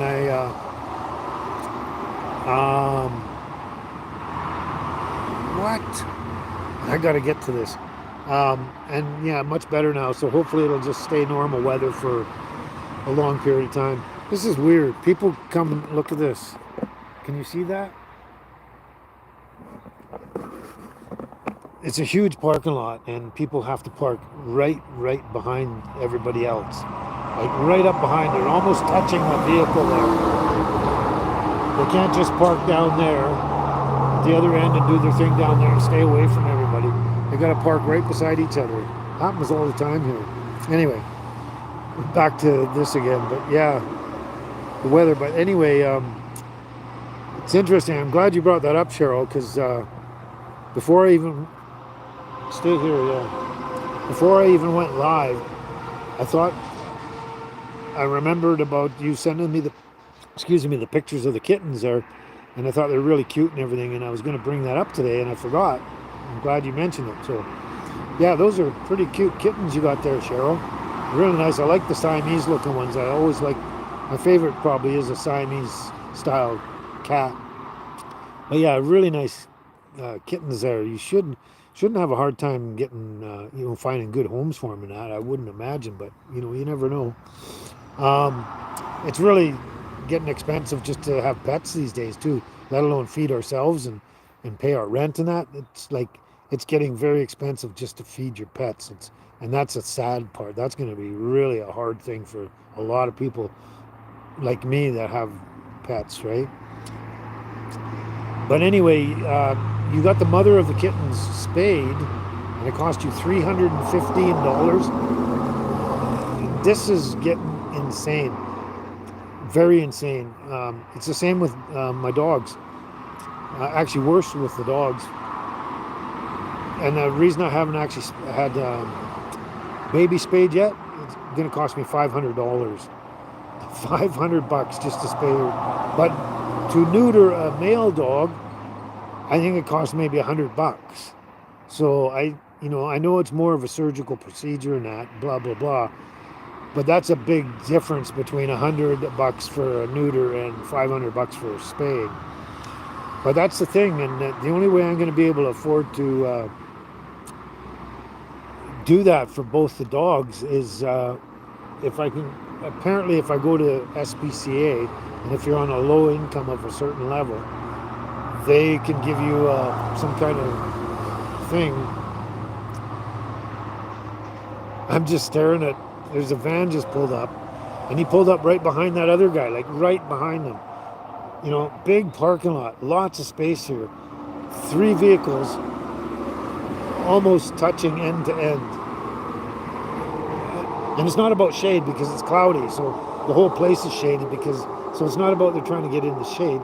They're just being, I'm going to just say it, they're just being assholes.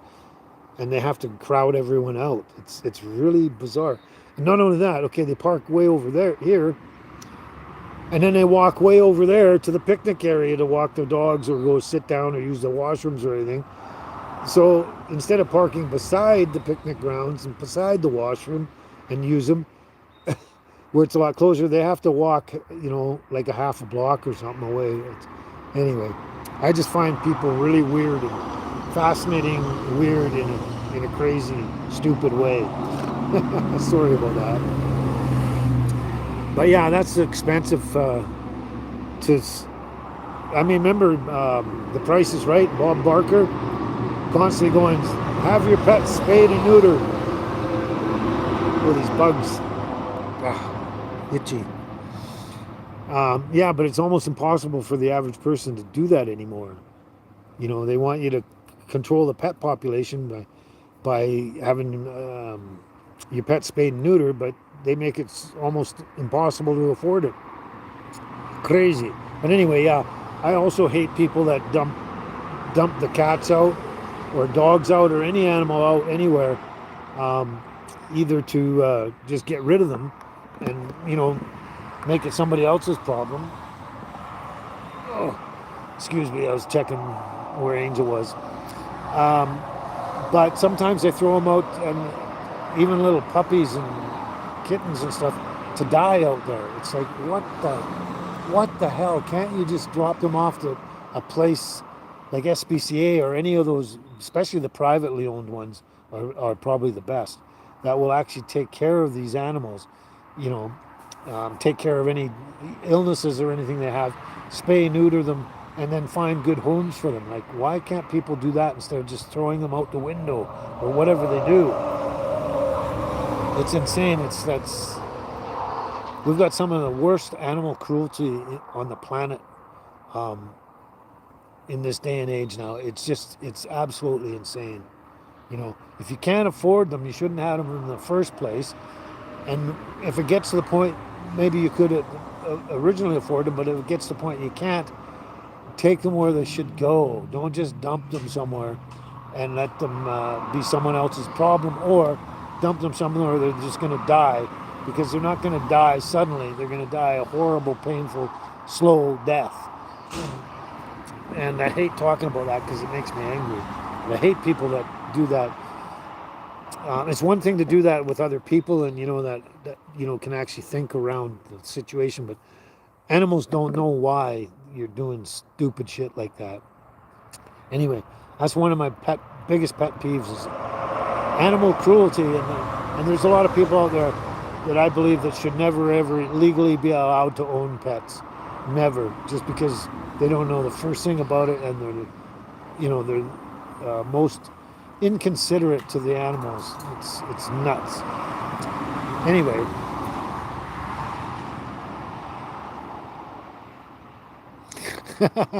Darlene, you and Lori are just nuts having this conversation. I appreciate the compliments, but yeah, it's not a fight. There's no fight. No fight. Oh, you guys are funny.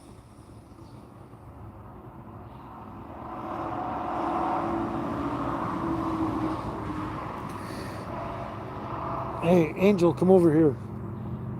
You stay here. Come here. Baby, stay here. Bugs keep flying into my eyes.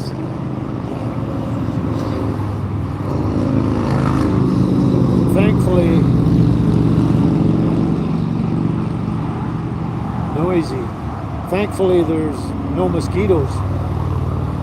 It's a little too breezy for the mosquitoes. They can't fly in the breeze.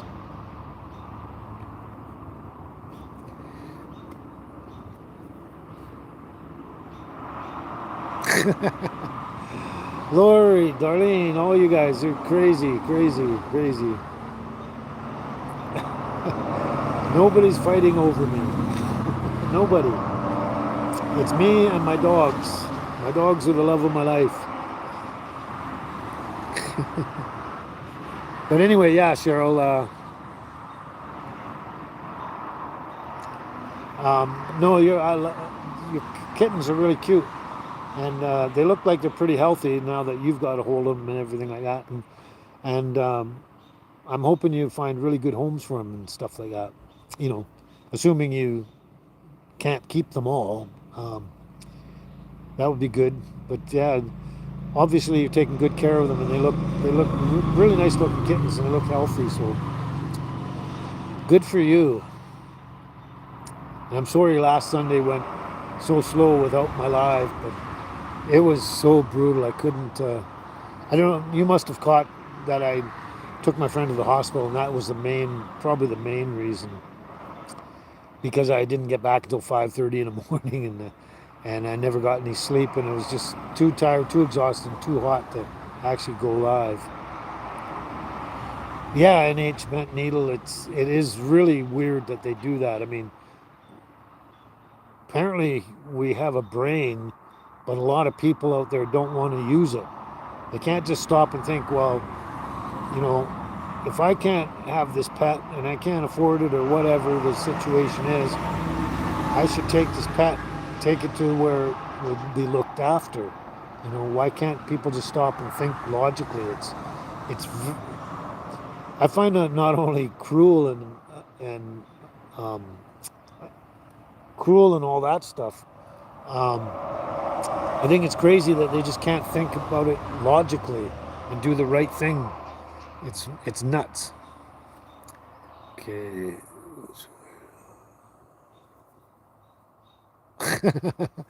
And now you're saying, Lori and Darlene, now you're saying you're too old. Too old for that fight, eh? Okay. Angel! Oh, there she is. She was hiding underneath the... She was hiding underneath the tiny house there, the trailer itself. Oh. Oh.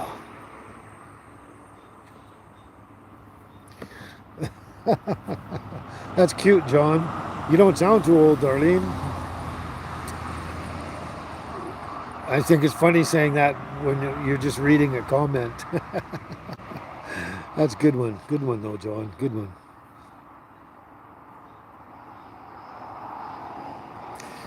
Oh, Mariana, you got 2 Dachshunds and they're 15 years old. Yeah, your vet bills must be insane. Yeah, yeah.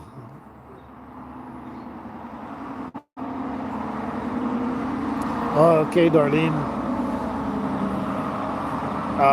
That's what somebody else told me before. The SPCA will help to fund the spaying and stuff for the dogs. So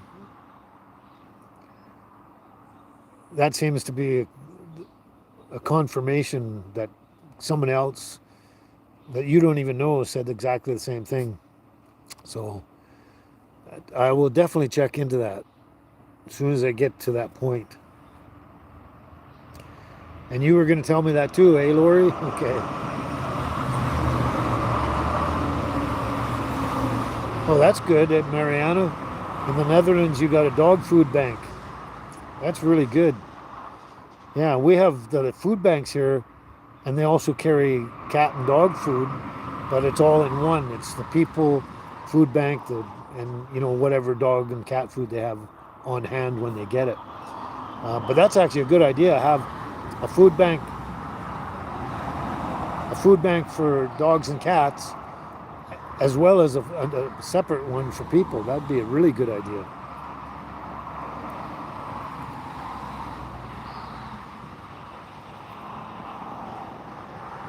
Yeah, that's right, Carl. They're wondering who this crazy man is talking to himself in the parking lot.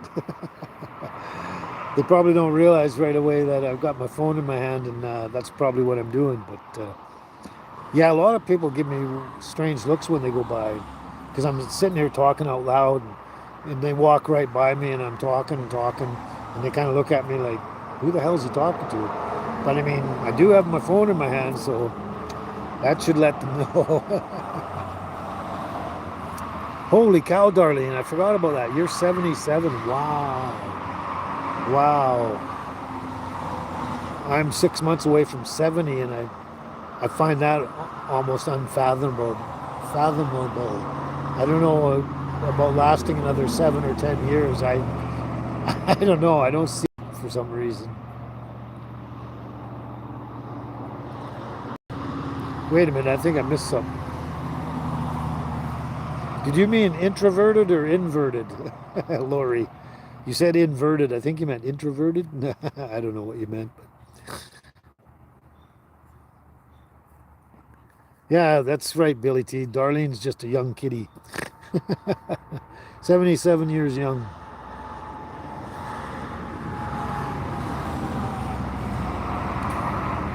So you're inverted. Inverted. I guess you're using inverted. I know what introverted is, and extroverted, but inverted, I'm not 100% sure. Carl knows what you're talking about. I don't.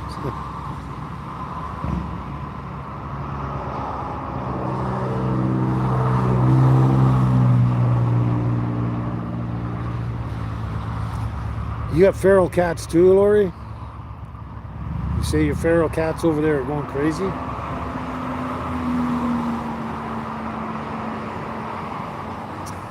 Oh, Darlene, talk about everything hurts. Oh my God, every day, pain, pain, every day, practically all day. Unless I take painkillers, but which kills about probably, can kill up to about 98% of the pain, but there's always a little pain or discomfort or something happening no matter what. But yeah, without medications and painkillers and everything, all the stuff I have, oh my God, it's a nightmare going through every day. Everything hurts all the time, 24 hours a day. Crazy, eh? Age is just a number, yeah. It would be if it wasn't for the medical conditions, John. Yeah, age, yeah. If I didn't have my medical conditions and all my pains and aches and all the problems and that, then my age number wouldn't matter at all. I'd still be running around like I was 28 years old and doing all that stuff.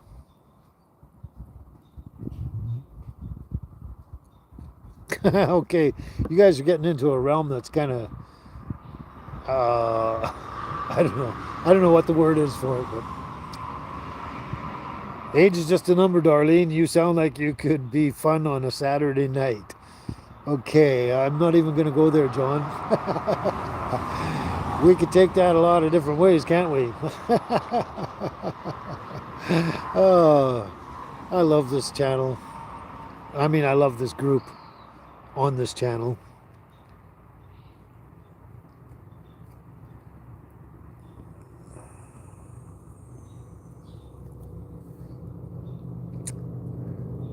Okay. So, Mariana, 300 milliliters of water. Oh my God, noise. 300 milliliters of water, 2 spoons of cloves, baking soda, bay leaves.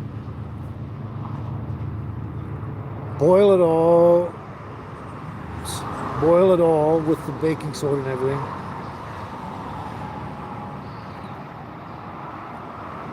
When you turn the heat off, the fizzing stops. And you put it in a bottle, and then what do you do with it? I'm not sure what that's for, Mariana. Fill us in the details.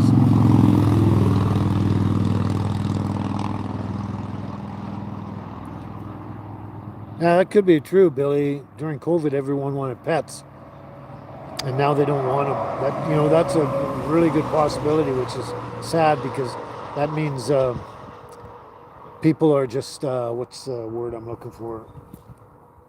Besides unscrupulous.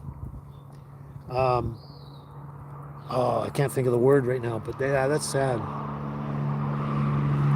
Oh, for the bugs, okay. That's a good idea, Mariana. You'd use that spray for your doors and windows for bugs. That actually makes sense. Especially the cloves. I know cloves. They're not a big, bugs are not a big fan of cloves. That I do know. Whoops.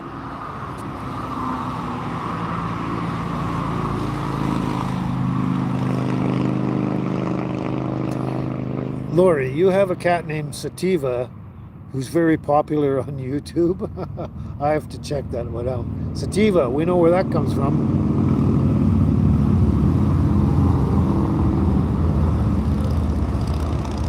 I was just mentioning a little earlier there, Lori. I was going to say I was waiting until the end of the month to harvest those spuds, but it is kind of the end of the month now. But in a couple of days, I'm going to grab them and flip them out and see what we got in the tubs there. And hopefully I'll make a video of it. It really depends because I'm not as mobile right now as I was before. So hopefully we can do that. But I'm dying to find out what kind of spuds we got in there. Because one of the tubs, most of the plants have pretty much died off. And the other one's still doing pretty good. So the one that's died off mostly, not watering it anymore because it'll just ruin the potatoes. So I'm just letting it sit for now, but I can't wait to check it out, see how many we got.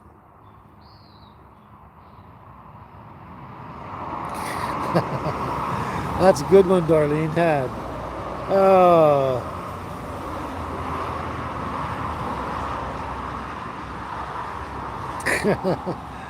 I have the wild ones feuding over me, eh, John? Yeah. I like what Darlene says. Don't know about that, John. I'm a loner, maybe with a couple of whiskeys. She could be good on a Saturday night. That's funny. You guys are great. Very good sense of humor and everything like that. All of you guys. Yeah, I've gotten used to my own company too, Lori, for many, many years. Probably for the last 40 years at least, maybe. You actually get used to enjoying your own company because everyone out there is stupid or crazy, sort of.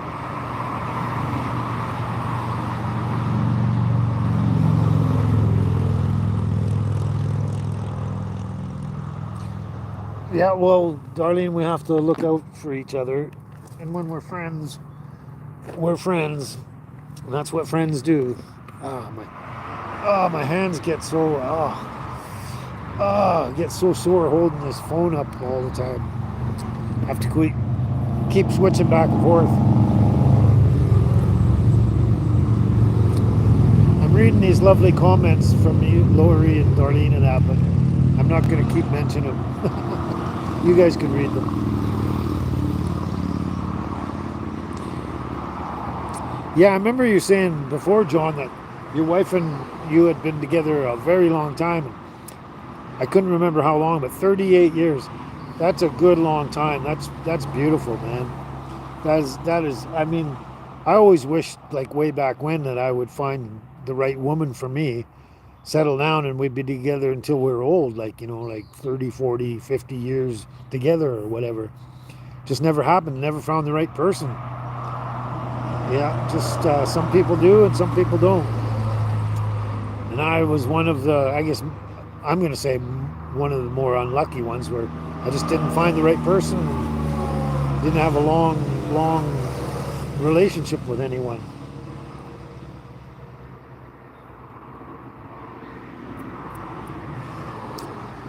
So yeah, that's great. I mean, I think it's fantastic. Every time I hear about someone like you or Carl, I think Carl as well. Yeah, and anyone out there that's, let's say quite young, found their spouse or partner and have been together for many, many, many long years, that's fantastic. It's like only the lucky few get to meet their soulmate, um, and have a long life with them and that. And, you know, it's a very, very few amount of people in the big population of the world. I can guarantee that. And I really think that's great. Every time I hear of anyone like you guys, John or Carl or anyone that's been together a long, long time, I think it's fantastic. You know, I wish it was the same for me, but I don't see it. I'm not envious or anything like that. I don't feel it that way, but I think it's just fantastic for any of you out there. I'm going to start babbling and mince my words here. But it's great. Anyone that's in that situation is fantastic.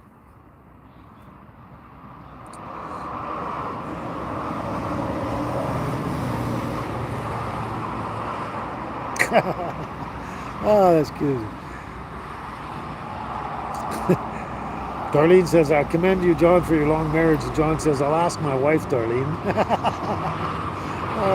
You guys are actually really good. Sorry, more noise.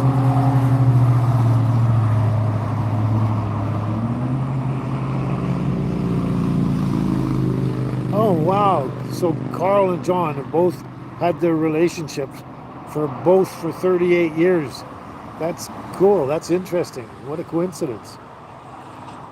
That's great. That's fantastic.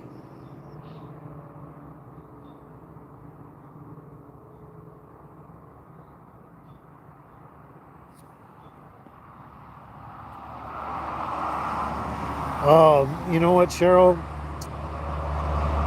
It's one of the reasons I don't like going on Instagram. I go into Instagram for one reason only, and that's to listen to this person who's in Alberta who talks about all this conspiracy stuff and the rich elite people and all that.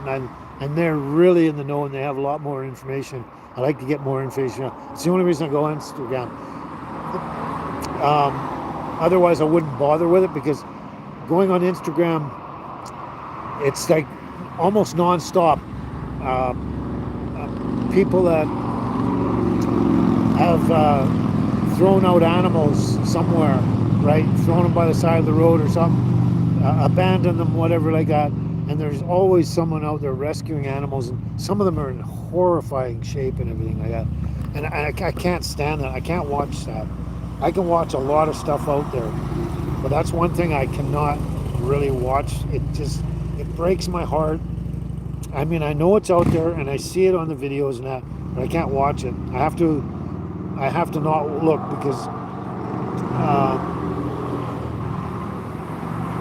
I don't know. It's sad to say, but I feel a lot better when I don't see it. You know, if I don't see it, then I don't. It's just too much for me. And I know, sorry, I don't want to see that video. I might have seen that one already. I've seen a lot of them, and it's not just Instagram. It's on YouTube and Facebook and everywhere you look. So many people doing this crazy, stupid stuff with their so-called pets that they don't want anymore. And I would really, really get angry on that one. Yeah, because your pets have unconditional love for you, and you try and get rid of them, and you know they want to chase you down, find you, and they pine for you basically for the rest of their life. You know, there are some, of course, that get thrown away out there. Somebody else finds them, and obviously originally they were abused and then thrown away, so hopefully that animal doesn't have any feelings for the original person. But anyway, then somebody else finds them, and then they show them love and kindness and feed them and give them the kind of life that they should have. And then that animal, dog or animal, whatever, completely changes and becomes really happy and wonderful, with their new life and that. And then hopefully they forget about the original owner, but that's what animals do. They're very loyal, and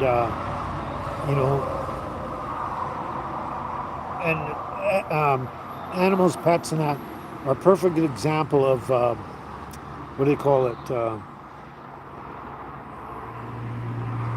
It's how do I put this? It's like humans being abused and that. It's like they run back to the abuser because it's better. Something like it's better the devil you know than the devil you don't, which is a sad concept for people thinking of that, but it happens with animals, and they're very loyal to their owner, master, whatever, even in spite of being abused and that. And that's really sad, because if they had any awareness about them, they'd move on to a new owner. You know what I mean? People can do that. Not all people, but the stronger ones, they can. Anyway, yeah, I just hate to see that and hear about that and everything. And I try not to watch Cheryl, so that's probably the most difficult thing for me ever to do, is see what happens to a lot of pets and animals and even wildlife. People do it to wildlife too, and it's sick.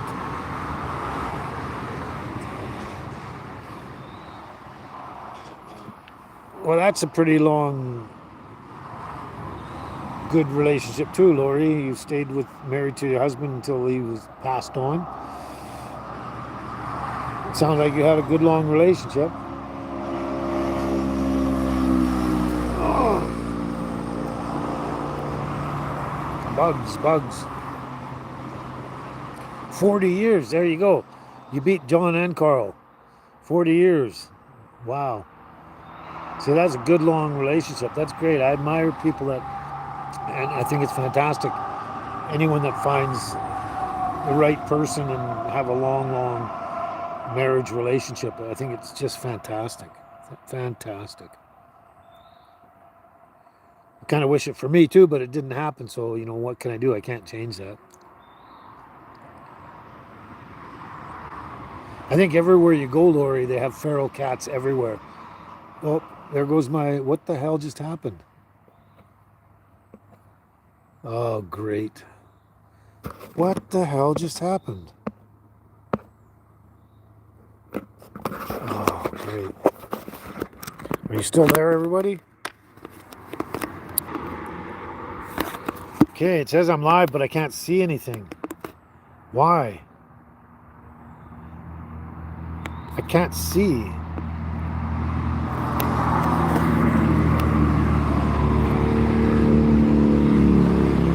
What's going on here? Sorry guys, I don't know what's happening, but obviously you can probably see and hear me, maybe. But something's happened with the phone and I can't tell whether it's the battery's low or the phone is heating up. It's not telling me.